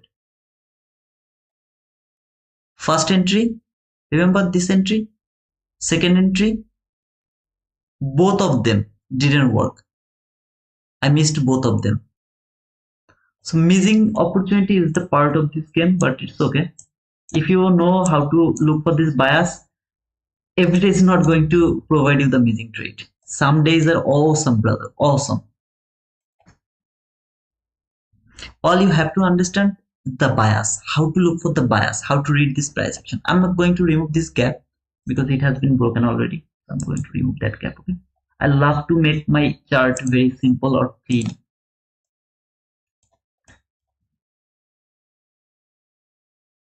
Asif, bro, this T2 guy is talking bullshit about strategy. No, I'm not talking about Asif's strategy. I'm talking about ICT's strategy. Okay, Asif, I mean the pro trader, but he is not the creator of Optimal Trade Zone. So far, I know that ICT himself is the creator of this. I mean, Optimal Trade Zone, and I'm talking about my mentor. I'm not trying to humiliate any of the traders. All of them are the best. So if anyone knows how to use that Optimal Trade Zone, PDRA, or premium discount market maker model, go for that. There's nothing wrong with that. I don't use them. I will talk against my mentor. I'm not trying to humiliate any other trader. If any of you are trading those, congratulations, brother. I don't have that much knowledge to trade them. So I'm a noob. Okay? I'm the worst trader ever. Missing trade is better than losing money, brother. I agree with you, brother. It usually 11 o'clock macro is reversal, bro. Is that true? I don't know. I don't see the market like that way. You are talking about the quarter theory. Quarter theory I tried by Lumi Trades. She actually explained it. I didn't find it better. So I don't use them anymore. I mean, quarterly theory, I don't use them. Your niece is doing great, Chitu. Thanks for asking. You're most welcome. I mean, at night, she let you sleep, brother. I'm gonna be uncle very soon. My sister is also going to gift me a very nice nephew, I guess. Inshallah. So pray for her, please. She was new as you. Hey FX, what about you, brother? By the way, thanks for that penguin, man. I don't like this type of run. Okay, I really don't like this type of run. I wanted to see some kind of drama over here and some manipulation, some entry opportunity, something like that. But it is what it is.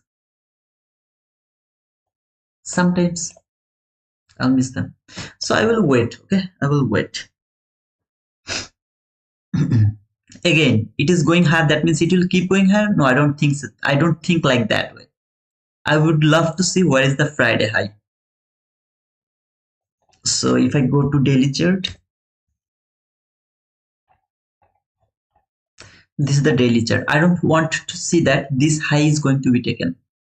This is the Friday high. I don't want to see this high is going to be taken.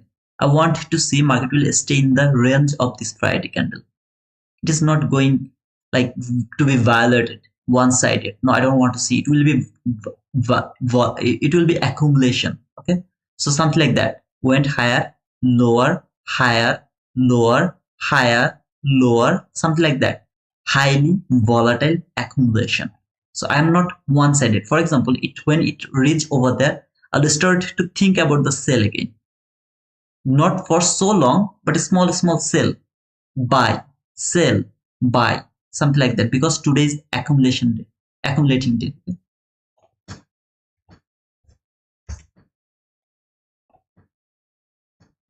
But it is not in a mood to give entry.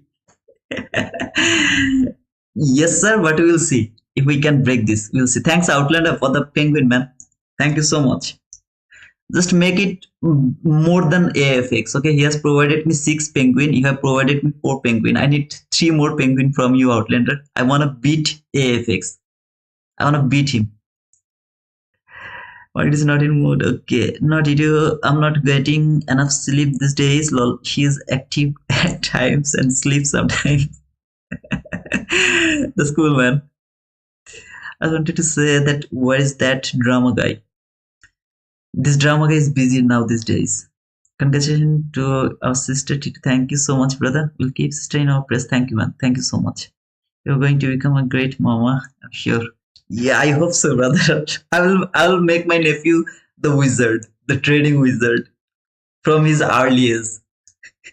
I'll give him everything. And if he doesn't listen to me, I'll just beat him. Why don't you listen to me? Something like that. Thanks, SK, for that penguin, man. I wanted to take that trade, but I hate that open gap. Grrr. It's okay, brother. Sometimes missing trade is the part of this game. Guys, I would love to remind you one thing about the Apex. If anyone is interested about Apex, we have 80% off. That means 150, 250, and 300k account is gonna be like $50, and activation fees is gonna be $85 lifetime activation. So you don't need to pay any other fees. Apex is better for copy trading because they're going to provide you 20 accounts. Okay. So if anyone would love to take that on, don't forget to use the code T2Wizard. At the same time, my funded futures, which I'm trading actually, where you just need to buy the 50k account just by $80, no activation fees. If you can pass it, you will get the funded account. So if you would love to use that on, you can use my code T2Wizard. You are not going to get the off 5% off if you are not using the played account or something. I don't know what is that, but yeah, most of the times you are not going to get, most of the areas from the world, you are not going to get that 5% off anymore. So it's gonna be $80. Still, that is cheap, and yeah, no code is going to give you that 5% off. No code, no one's code. So if you want to use that on my code, I'll be grateful to you. Take profit trader, yeah, we have the 40% off. Here is also no activation fees, and it's better for the payout. They're too fast for the paying out. If I go for the 200k, my next choice is take profit trader. So after my funded futures 3 account, I will go for the take profit trader for 4 account. That is my next choice actually, because they are also cheap. Yeah, if you want to take the 40% off, is make sure that you have used the code T2 wizard. And for option 1 for Bluenox, we have 91% off. Just use the code T2 wizard. That's all, brother. Thank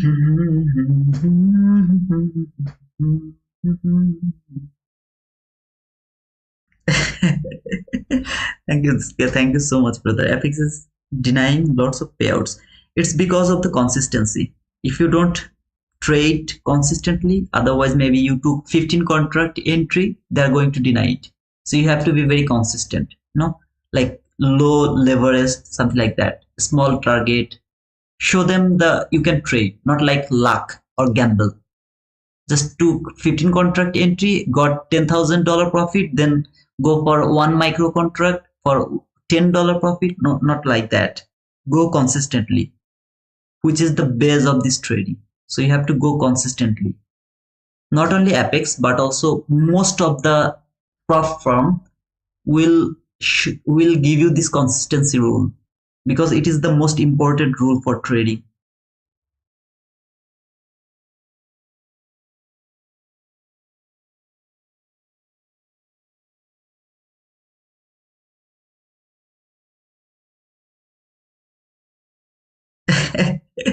Seriously. Look, it didn't tap to this gap yet, okay? So I really would love to see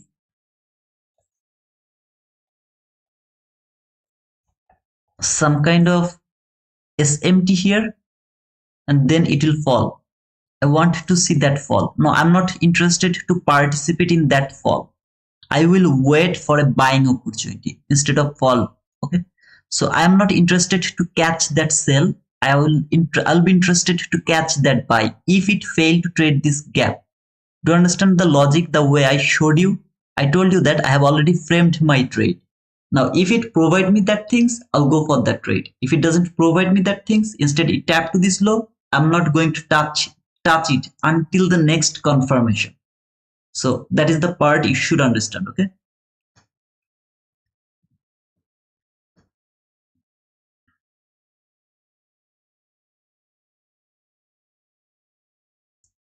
Thank you, Jamie. Thank you so much, brother. Just keep her in your prayer, brother.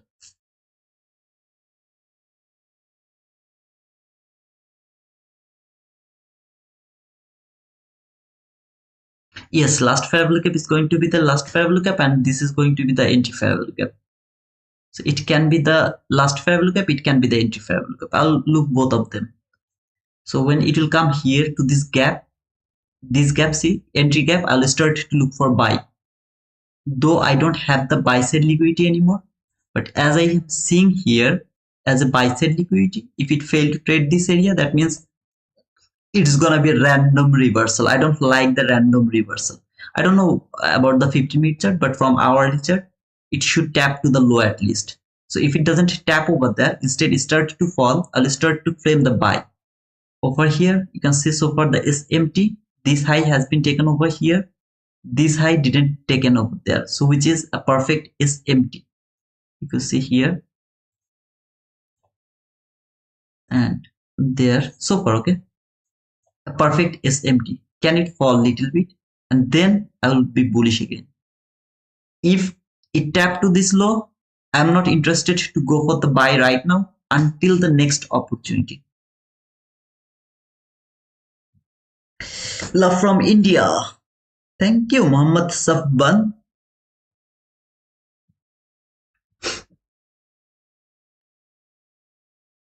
People doesn't understand. Guys, I need a break for 2 minutes because as I can see, most of the people didn't push the like button. I need to give them some space so that they can push the like button. Yeah, then I'll be back, okay? In the meantime, whoever wants to leave, make sure that you have leave a like before leaving, okay?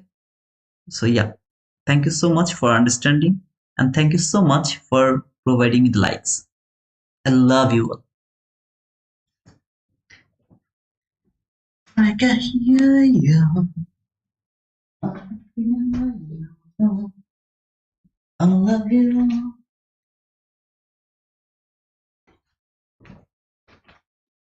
I love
It's too cold.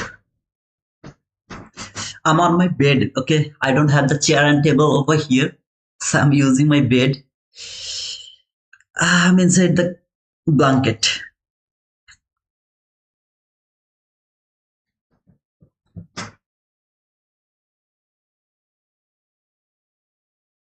Okay, I'm in online.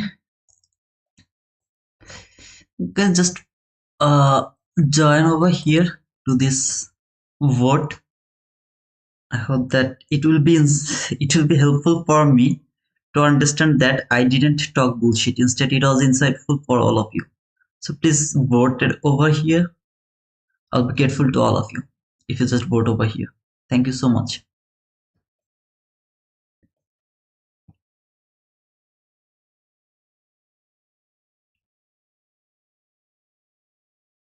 Will you look out for the macro for us? Okay. Let's look for the macro.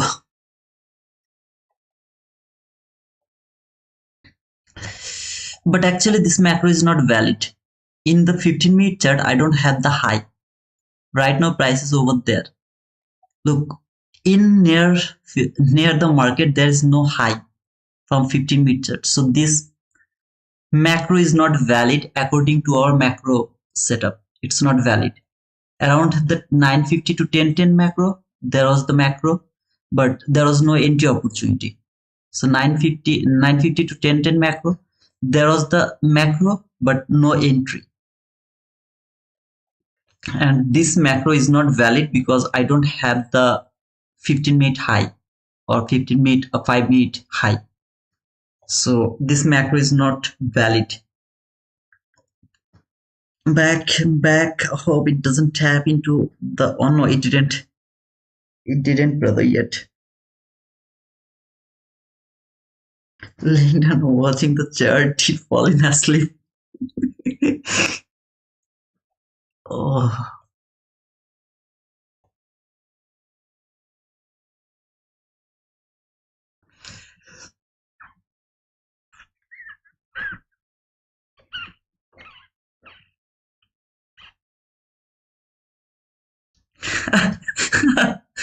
Okay, that was a nice comment, Stacks.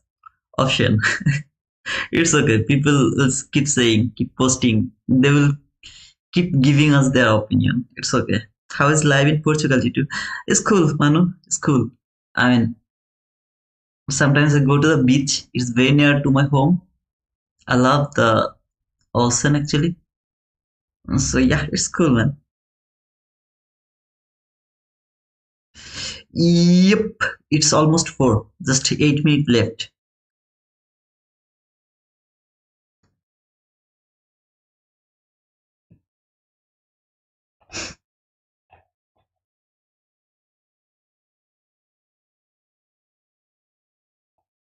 Would love to see price will come here to this gap first from 50-minute chart. It will come to this gap first, then it will go higher. Love to see that.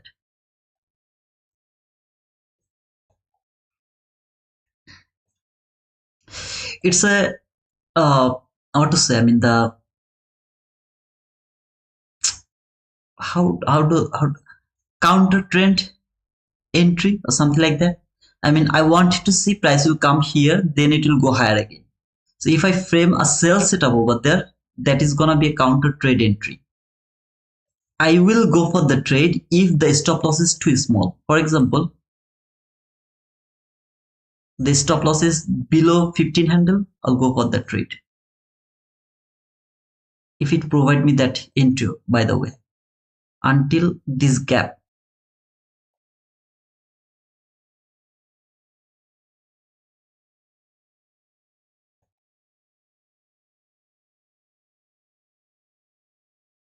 Again, this is the counter trade entry. If it provide me, obviously, then I'll look for that.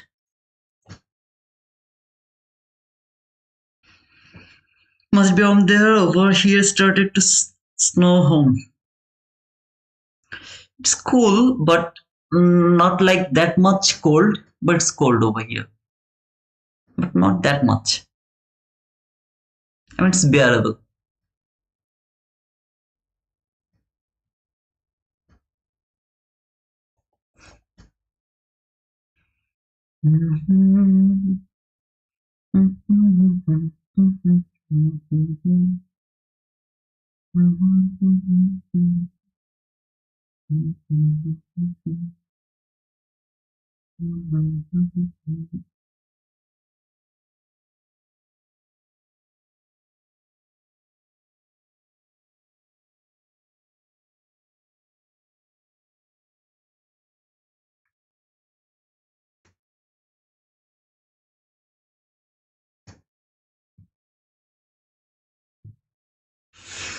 I live near Najare.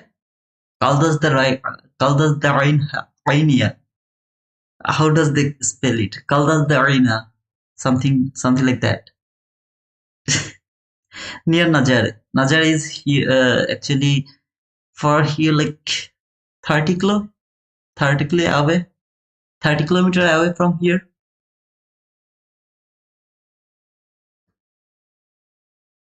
Yeah, absolutely. Flip. That's the area. Caldas the Rainia, right? Yes, sir. Najar, the big waves all over the world. As I would love to go for this trade, I want to go to 2 minute chart, which will provide me the confirmation of the trade. I mean the gap, whatever gap it is going to make here. If both of the gap is valid from these two time frame, that is kind of confirmation of the trade. So I would love to use both of these time frame, both 1 minute chart and 2 minute chart. Okay. Again, this is the counter trade.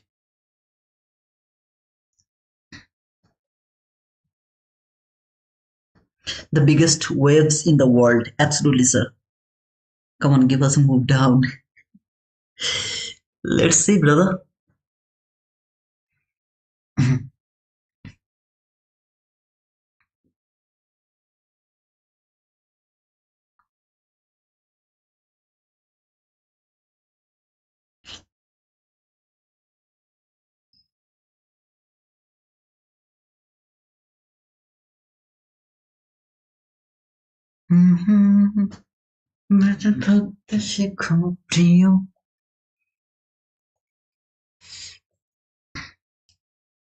I want to see it will go one tick below that line.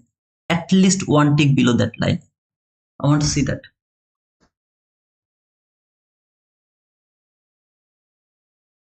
Again, this is counter trade. I am not bearish. I will just try to catch it until to the top of this gap, which is highly risky. I will go for that trade if and only if the stop loss is gonna be below 15 handle. If it is more than 15 handle, I'm not going to go for that trade. I hope it's clear.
GN, you're late, brother. You're late. From 4 hour trade, it's bullish. Okay.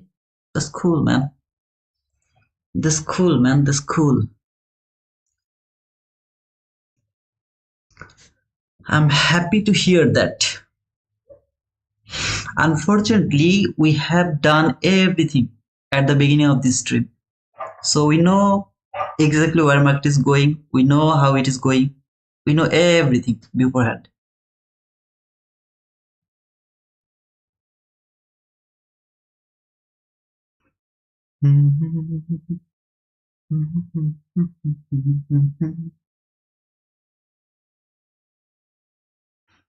Why you didn't push the button? Did it go below this line? No, it didn't go. I didn't push my button. Is there any gap from 2 minute chart? No, there is no gap. I didn't push my button. Is there any market structure shift from 1 minute chart? No, I didn't push my button. So what will you do? I will wait for the order block here. If it can make a order block, I will push my button.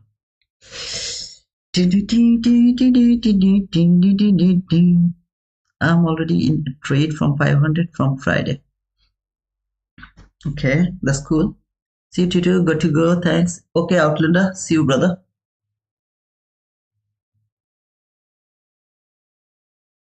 Did you risk 1 NQ on each trade?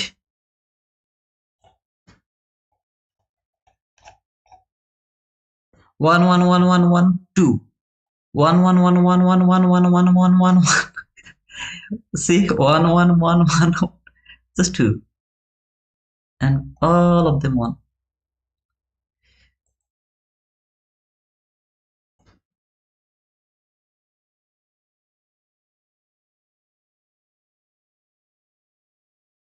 God, it's difficult for you.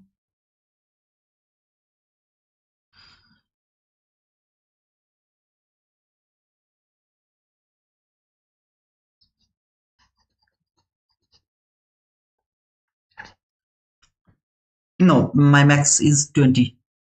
20 is my max. I never change it. 20 is my max.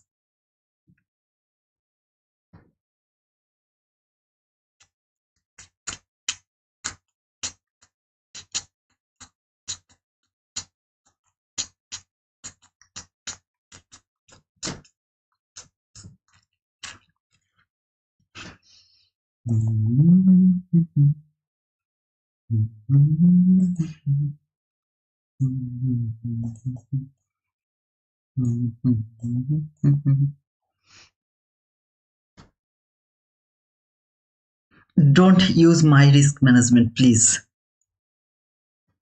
Please. It's the worst money management ever. I don't I don't want to inspire any of you to follow my money management. I did it depending on my bias. I did it depending on my stop loss. I did it depending on my maximum loss, something like that. So I did it depend on my trailing stop loss ability. I do it like all depending on all of these things. I don't change my bias. Sometimes I changed my bias immediately. It all depends on that. So I don't want any of you to follow my money management. Instead, try to follow AFX money management. That's 1,000 times better than mine.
Absolutely done.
Should take the partial. I'm not able to take the partial over here as my entry is over here.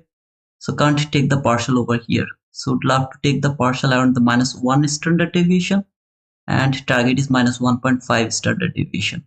Okay.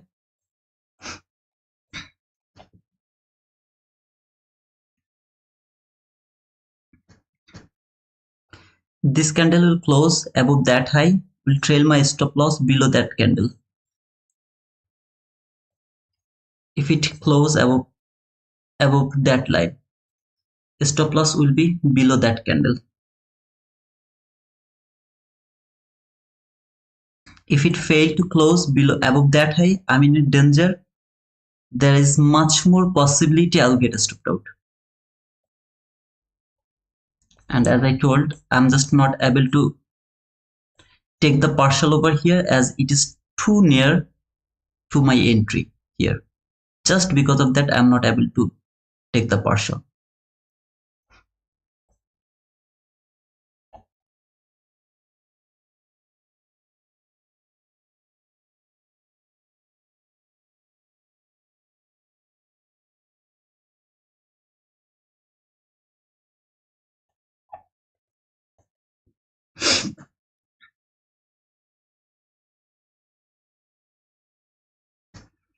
book map, it's showing that 700 is the liquidity. Okay, this is the 700. I don't know about the 700. All I know the low of this gap, which has been traded over here. So see this liquidity is now, it can be now online, this liquidity. So I'll change my entry immediately if I get stopped out. The gap I'll get over there, I'll go for that sell from that gap. If it failed to reach higher now, whatever gap I'll get over there, I'll take my sell over there. That will be my partial, that will be my target. So I'll immediately change my bias and I'll go for that sell. If it failed to go over there, instead stopping me out, if it keep going higher, that is the best case of scenario that should happen. I want to see that things.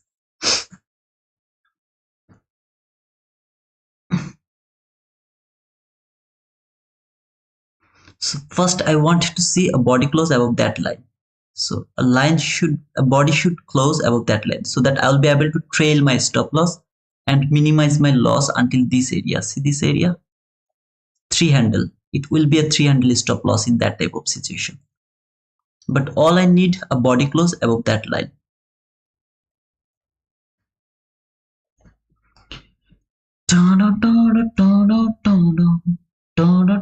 Okay, the body has closed above that line, so my stop loss should be safe here now. Here, it should be safe there. If I get stopped out, that means I should take the sell. Why is that? It has tapped in a certain level. See this low of this hourly anti-bullish fair value gap? Here I have this order block which should hold the price, send it higher again. If it fails, that means I should take the sell for this sell side liquidity. It is a very, look at this situation. I am not able to take that partial over here because this is very near to my entry, just 8 handle. I can't do that. So what I have to do, I have to take the risk over here. Can it reach until my standard deviation or is it going to stop me out? I have to take that risk. So I'll take that risk and I will trail my stop loss. My stop loss is now 375. I mean 3 tick. Just below that order block. That should hold the price, send it higher until the minus 1.5 standard deviation. So until this area. I'm going to leave this order block now. If I get stopped out, the first fair value gap will be my sell for this partial, this target. This is according to my trend. My trend is bullish until the low of this gap. This is the hourly entry bearish fair value gap. Until this gap, my bias was bullish. Now it tapped over there. I should look for some standard deviation that should be traded. Then I can change my bias. Until then, I should leave this on.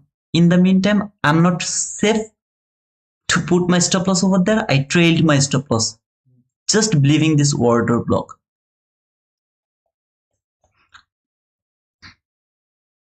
Just I'm not able to take the partial over here. That is my problem here. Otherwise, that is the best case of area to take the partial.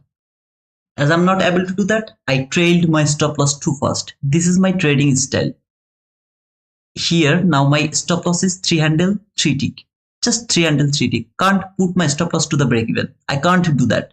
I will be able to do that if there is a bullish fair value gap. I'll be able to trail my stop loss then. First partial has taken, okay. I don't know why it's not closed, but it's taken already. Minus 1 standard deviation. It has been taken, okay. Now stop loss just below the min threshold of that propulsion block. Why it's not showing? Okay. Here.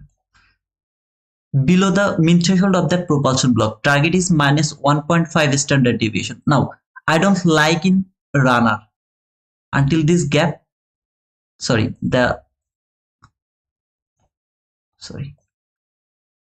Here 59 handle.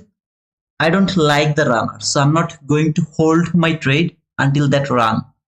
Instead, I'll be very happy if I get that 24 handle or something like that, around minus 1.5 standard deviation, I'll be happy for that. If it doesn't give me that, I'll be stopped out. It's okay. I have already taken my partial, put my stop loss over here, trailed my stop loss too fast. You have seen how I trailed it. If it was my real money, I would do the same thing. Now believing this propulsion block, mean threshold, that is going to hold the price, send it at least until this minus 1.5 standard deviation. Want to see some kind of fair value gap here, that will be unfilled. See this gap, which is already filled actually, so no need to, there's no value to mark it, but wanted to see some kind of fair value gap, that will be unfilled. Didn't fill it, okay.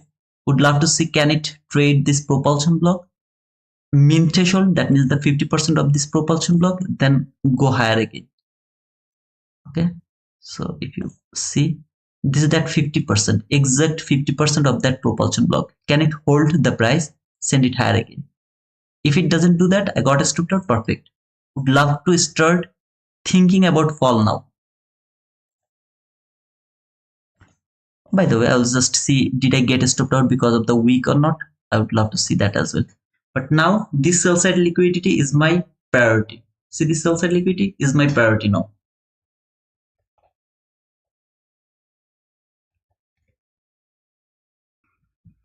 Let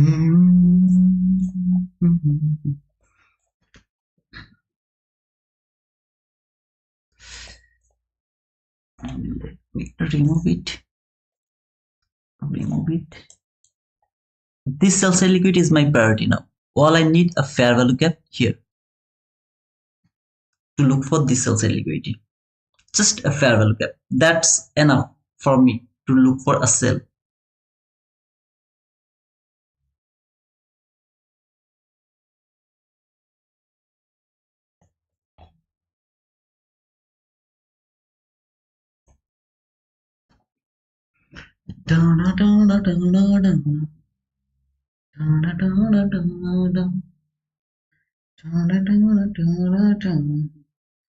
I'm sorry, okay, my trailing stop loss is too fast. I care about my loss. I don't care about my profit. I care about my loss. I don't want to take a huge loss.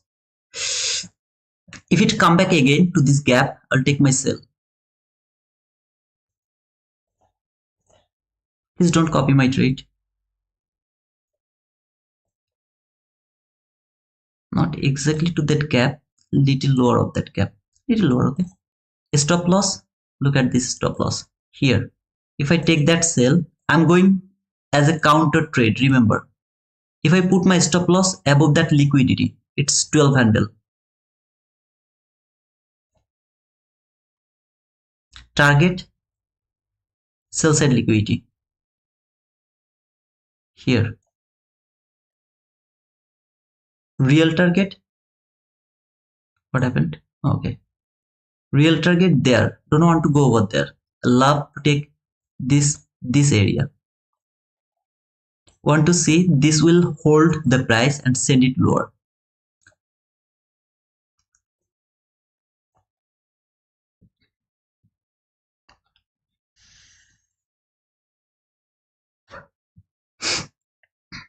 High stop close, body close candle, order block.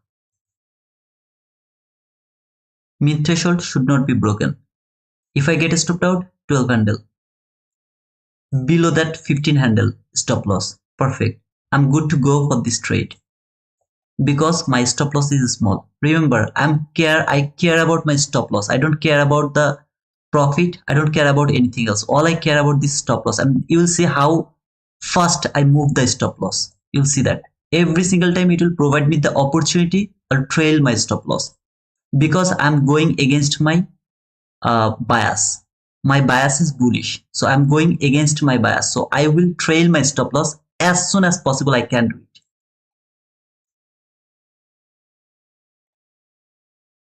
Don't want to see anybody close above the 50% of that gap anymore. Okay. So nobody should close above the 50% of this gap now. That means my stop loss is safe above that high. Above that high. Now my stop loss, you can see, is like maybe I'll get stopped out.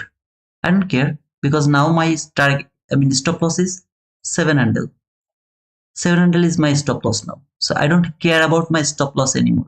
It should be safe over there. First of all, the 50% of that order block, mean threshold of that order block.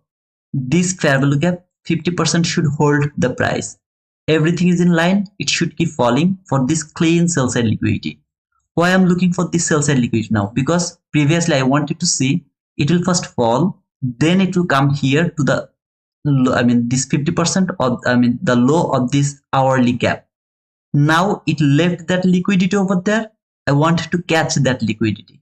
Got stopped out, 7 handle, done. Not willing to push my button over here. I will keep watching them. Can it keep falling for this sell side liquidity, or is it going to go higher? Not interested to touch this market anymore because it didn't work. It should work. This should hold the price. Maybe my trailing stop loss was too fast. I didn't wait for the gap. That will provide me another opportunity to look for sell again. If it make another gap, that will provide me another sell again. But buying, no, I'm not going to touch it because it left that sell side liquidity. It has traded this gap already. Not interested to take the buy again. Trailed my stop loss too fast, got stopped out, will wait for another opportunity to take sell from this area. Now, is this a good setup? Is there any setup? You can judge it. Is there any good setup or not? As it is not a good setup, I trailed my stop loss as soon as possible. I could trail it. I trailed it. If it doesn't provide me the entry again for the sell, I'm not going to touch it. If it keep going higher, I'll let him go. I'm not interested to touch it anymore. Why? This liquidity is left over there. After trading this, I am expecting some kind of reaction. Let me actually see the order block mean threshold on time. Okay, so fake breakout so far. Can it fall again? Make a bearish fair value gap over there again. If it do that, I'll go for sell again with confidence. My stop loss is going to be above this high, just above that high. You'll see that.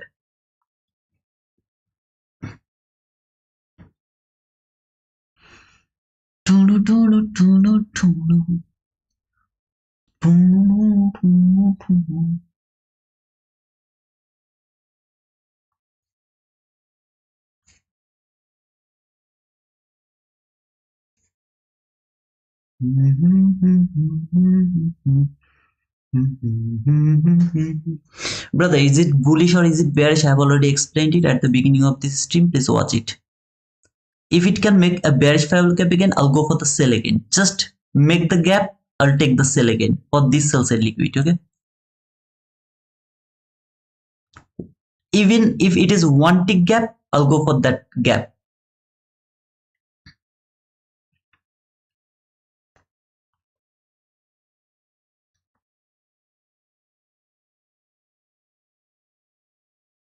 If it doesn't make the gap here, no, I'm not interested to take that entry.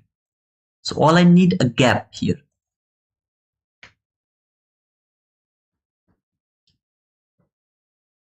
If it keep going higher, I will not touch this market anymore. Why? Because it is leaving the liquidity here. A lot of liquidity is leaving here. So I don't want the liquidity being here and would love to go for the buy. Though my bias is bullish, I can't look for those buys. It will keep going higher, I'll let them go. I'm not going to touch them. I want to see first the liquidity should be taken. And this is that liquidity that should be taken here.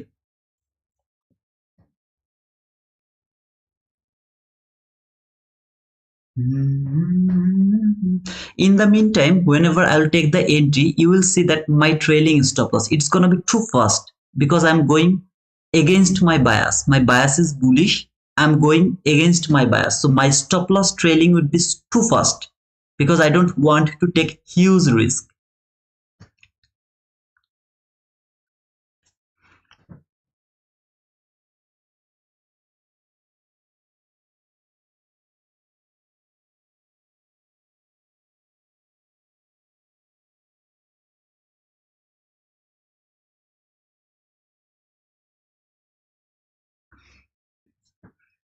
If it take that high, I will wait for a market structure shift. If it take that high, because here this order block is now my base for framing this sell. But if it take that high, I will wait for a lower market structure shift. Over there, I can't believe only the fair value gap. I have to believe the market structure shift. I have to wait for that because this is the first time market has traded this hourly gap, which is the highest up close body close candle, is going to work as my order block. That high is going to be taken here. It has been taken.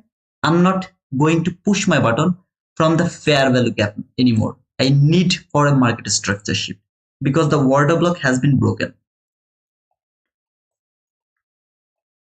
Whoever would love to take the buy, please go for that. I'm not interested to take the buy. I'm only interested to look for the sell because this gap should provide me some kind of reaction and this sell side liquidity should be taken. That is my intention right now for thinking sell.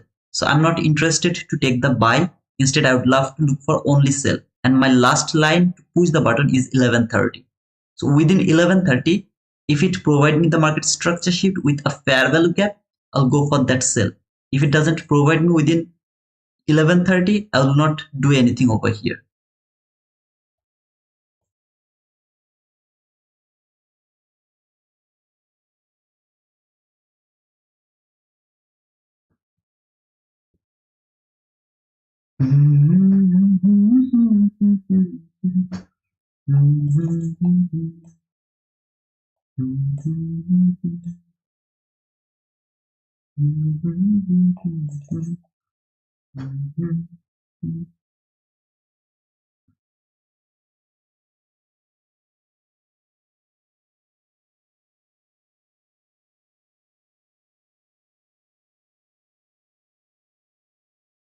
Hey, slow is fast. Everything is cool, man. How are you?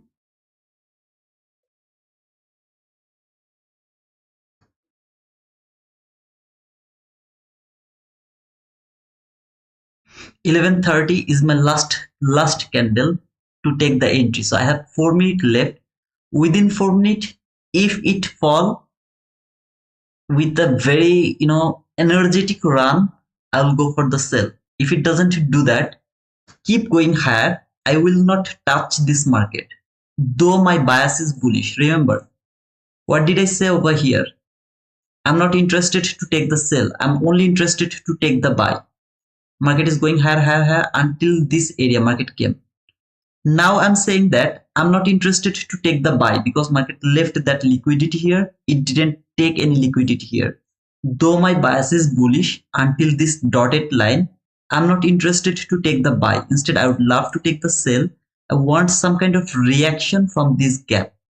From that gap, I want to see some kind of reaction. I can say, brother, it's closed something like that, blah, blah, blah. Go to your hourly chart. This is that hourly fair value gap, hourly entry fair value gap. See this hourly entry fair value gap? This is that running candle. So this candle I want to see as a bearish candle, not a bullish candle. So it will fall and it will close around this area to make a bullish fair value gap over here. I want to see this thing here from this hourly candle. So let him stay over here. And again, what market is going to do, I don't know. Try to understand the fact, the way I read the price and how I frame the trade over around this area, how I trailed my stop loss, how I minimized my loss. Everything, this is just for your learning, not something like you will copy my trade or something like that. Please don't do that. Instead, please learn it. How I minimized my loss. It's very important. Want to see a boom, something like boom.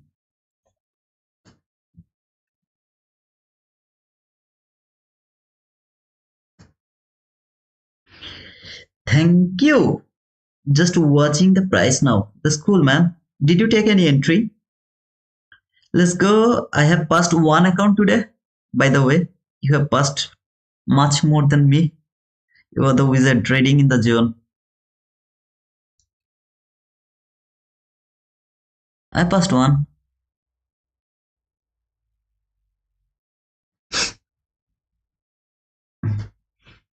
Try to understand why I'm looking for sell now, why I'm not looking for buy now. Okay, this is your part to understand. Please try to understand this one. It will fall or not, I don't know. I don't care about that. But the way I'm explaining the price action, why I'm expecting the fall now, why I'm expecting, like, these things are important. Please try to focus over there instead of focusing on like one-sided run. No, it's not like that. Trading is not like that. Wait for the price action. Everything is important over here. Okay, feel it.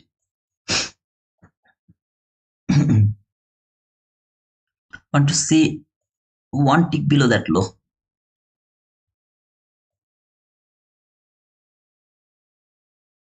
Just one tick below that low.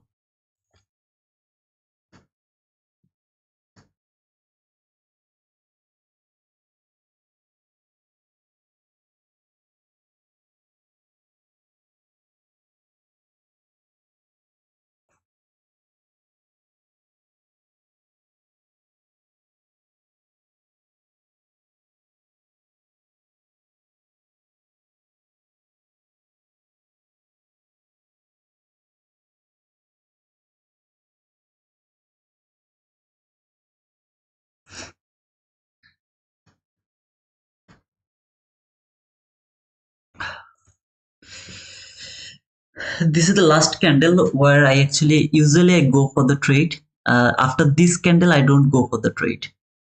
So should I push the button? I don't know, but usually I don't go for the trade after this candle. That is my last candle. I'm happy with my trade today. I'm done. I cannot trade again. Okay, that's cool, man. That's cool. Was that a winning trade or was that a losing trade? Let me know the result as well.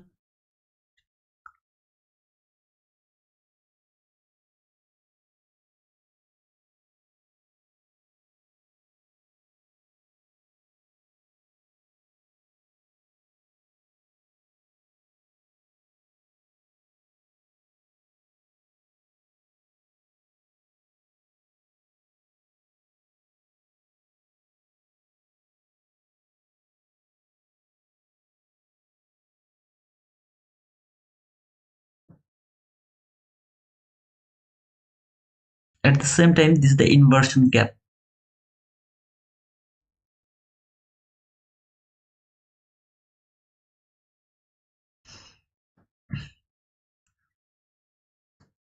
Okay, $200 is huge, man. It will keep going higher. I'm not touching this market. I'll just let them go. I'm not interested to trade. Either way, I'm not interested to trade right now because it's already 11:30. So after 11:30, I usually don't push the button because that is the launch macro. So after 11:30, I don't push the button. That's all. Unfortunately, it didn't provide us the buying opportunity. As I explained, this was the only opportunity for me to take the entry. As I told, as it is below this fair value gap, I'm not interested to push the button over there. But think like if it was going to provide me the entry by that candle tap to this gap where I outlined another trade, it didn't provide me that. But if it could provide me that, perfect. I would go for that. Go for that. But usually it didn't provide me. I mean, a lot of missing trade today around the London session, around the New York session as well. Now after 11:30, I'm not going to push any button. I will just observe the price if it can take that sell side liquidity or not. So I will go and I will watch that one. Simple.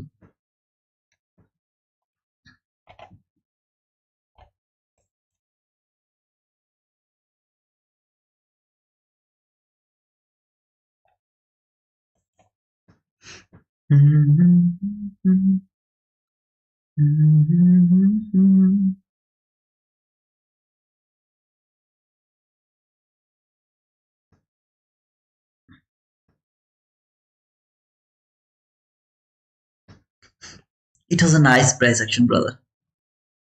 I mean, at least for me, it was good. I don't care about the missing trade or something. All I care is like, was that like precise or not? If it is precise, I love it. I love you.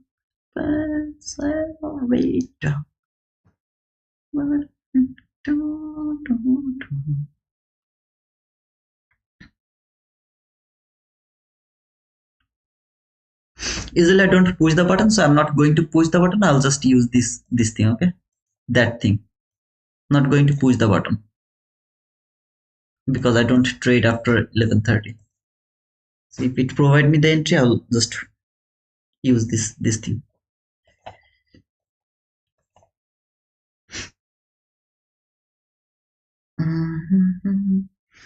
Guys, I need to know what is my bias. Can anybody tell me what was my bias? What is my bias right now as well? Bias, okay? Not like entry. Entry is different. What is my bias?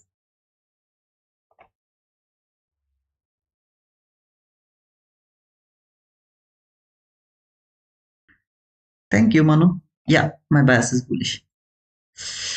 Okay, so I got 64 votes, where near about 6 to 7 people has voted. They didn't get anything insightful over here. Thank you. I know that SK, AFX, Outlander, they push the no. Thank you, SK, everyone. Thank you so much for pushing that no button. I'm going to end the poll. Thanks for voting, everyone. Most of the people said that it was little insightful. Thank you so much. Thank you so much, guys. And at the same time, just make sure that you have pushed the like. Still 120 people are watching. Make it 91 likes, please. Okay, make it a 91 like. I mean, 100 likes at least. And if it is possible, make it 8888. So I need 5 more subscribers to make it 48. T4. Presentation is not providing entry session. Can be, brother. It can be. Look, I'm not chasing the price. My bias is bullish. I'm not chasing the price. Why? Because market is leaving the liquidity. Sell side liquidity, sell side liquidity. It reached to this hourly entry favorable gap, didn't give me any kind of reaction.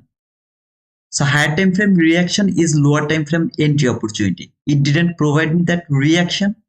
I am not interested to go for the buy. Though my bias is bullish, though I told at the beginning of this stream, I want to see price will reach until this dotted line. Go back and recheck. Though my bias is until this dotted line, I'm bullish, but I'm not able to push the buy button. It's only because market left that liquidity. So what I will do, if I would love to go for buy, I have to either let the sell go as it is counter trend entry. I'll let it go, and when it will take the liquidity and trade some kind of high time frame period, for example, the hourly bullish favorable gap or the 15-minute bullish favorable gap, whatever it is, then I will start to look for buy again, which is nearly impossible for me because there is no buy side liquidity. So all I have the opportunity is here to go the counter trend entry, which is highly risky. Because counter trend means your bias is bullish, you know market will go higher, but you are still trying to catch the retracement. Now retracement is highly difficult to catch because you don't know how far it will fall. Nobody knows that. But when it is going higher, you know it is going higher, and how far it will go, you know everything. But falling, you don't know the retracement area. So it is highly risky to frame the sell. Instead, framing the sell, buying is best opportunity, which is not possible for me because market left that liquidity. This liquidity, that liquidity, this liquidity, lot of liquidity market left. So what I will do, I'll just let this price go because I'm not confused. Here, it was very much confident to take the buy around this area because market didn't leave any liquidity here. Just no liquidity left. How beautiful this price action was. So confident buy there. Here, just try to understand these differences. Buying is too difficult for me just because it left that liquidity. So in this type of critical situation, let the price go. Just let the price go. If you want to go with the counter bias or counter trade, make sure that you are trailing your stop loss too fast. I didn't take the risk over here. When I took that sell, I didn't take the risk. I immediately trailed my stop loss because if I'm wrong, if that order block is not going to hold the price or this fair value gap is not going to hold the price, it can keep going higher because my bias is bullish. So I don't want to take a huge loss. I would love to trail my stop loss as soon as possible so that I can get stopped out. It's okay. I'll get stopped out. Sometimes what happens, it stopped me out, then it fall and take that sell side liquidity. But I'm very happy for that because I have avoided that loss. Sometimes I'm wrong and I'll get that huge loss. I don't want to take that loss because of sometimes it will hit my target. I don't like it. So I will just let this go. Or if I take the entry, my trailing stop loss is gonna be too fast. All of this area, you saw these losses. See these losses, that one, not that one. Like these losses, I trailed my stop loss too fast. Watch over here, all of this is break even. You are seeing this break even, 1 2 3 break even. Then here, where was the break even, like all of this break even, I trailed my stop loss too fast because I don't like to hold my trade. I don't like it. I wanna make sure that my stop loss is too tight and it's too precise. If market give me the precision and hit my target, I'll be very happy for that. If it doesn't do that, I'll let that go. Perfectly, I'll let that go. No, I'm not interested to touch that market. I'll just let that go. It will stop me out. Perfect. No worries. I'll get stopped out, but I don't want to take the huge loss.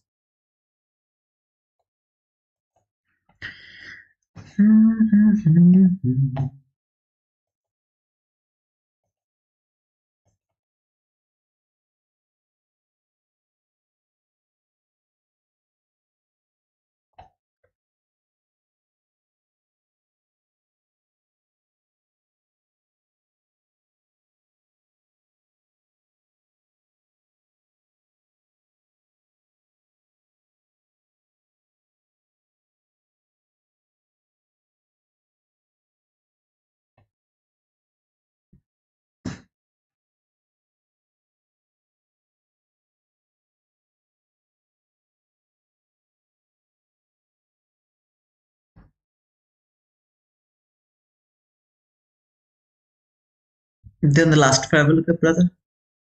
See you, Indian fashion. Did you take some losses today? By the way, let me know that.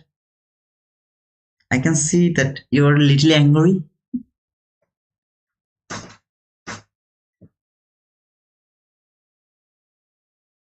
Is whether well gonna make it? Trades. Okay, guys, I'm going to close my session as well, as I can see that Indian fashion swing boutique got angry on me. I'm just kidding. As I'm not interested to trade after 11:30, I really don't see any logic to stay over here. I will be around 3 p.m. New York local time. If you are my member, YouTube member, don't forget to attend over there. I'll just explain the whole day recap with the London session. So the London session is awesome. I will show you that. And remember, this sell side liquidity, that sell side liquidity, just keep them in your mind. Okay, until they are not taken, I'm not bullish anymore. So all of this lower quadrant of that hourly entry fair value gap, this is that lower quadrant. At the same time, the standard deviation, that was minus 1.5, that was minus 2. And can it reverse from there? We'll see all of them. But yeah, that's all. Thank you so much, guys. If anyone has any question, let me know before closing my stream. If you don't have, just write down bye. Make sure that you have pushed the like button before leaving the stream. I hope that it was little insightful for you to understand the bias, because bias is everything. If you understand how to frame the look for the bias, this is not a good price action. Look at this price action. You should not touch this market over here. Just nothing. You have nothing to do over here. But that was a very nice without the entry opportunity. That was my only entry opportunity. Market didn't provide me that entry. Otherwise, everything was cool. That entry I didn't push, though I told that it's a difficult situation. I didn't want to push because it is below this first presented fair value gap. So yeah, I hope that it is little insightful. It was little insightful. Okay.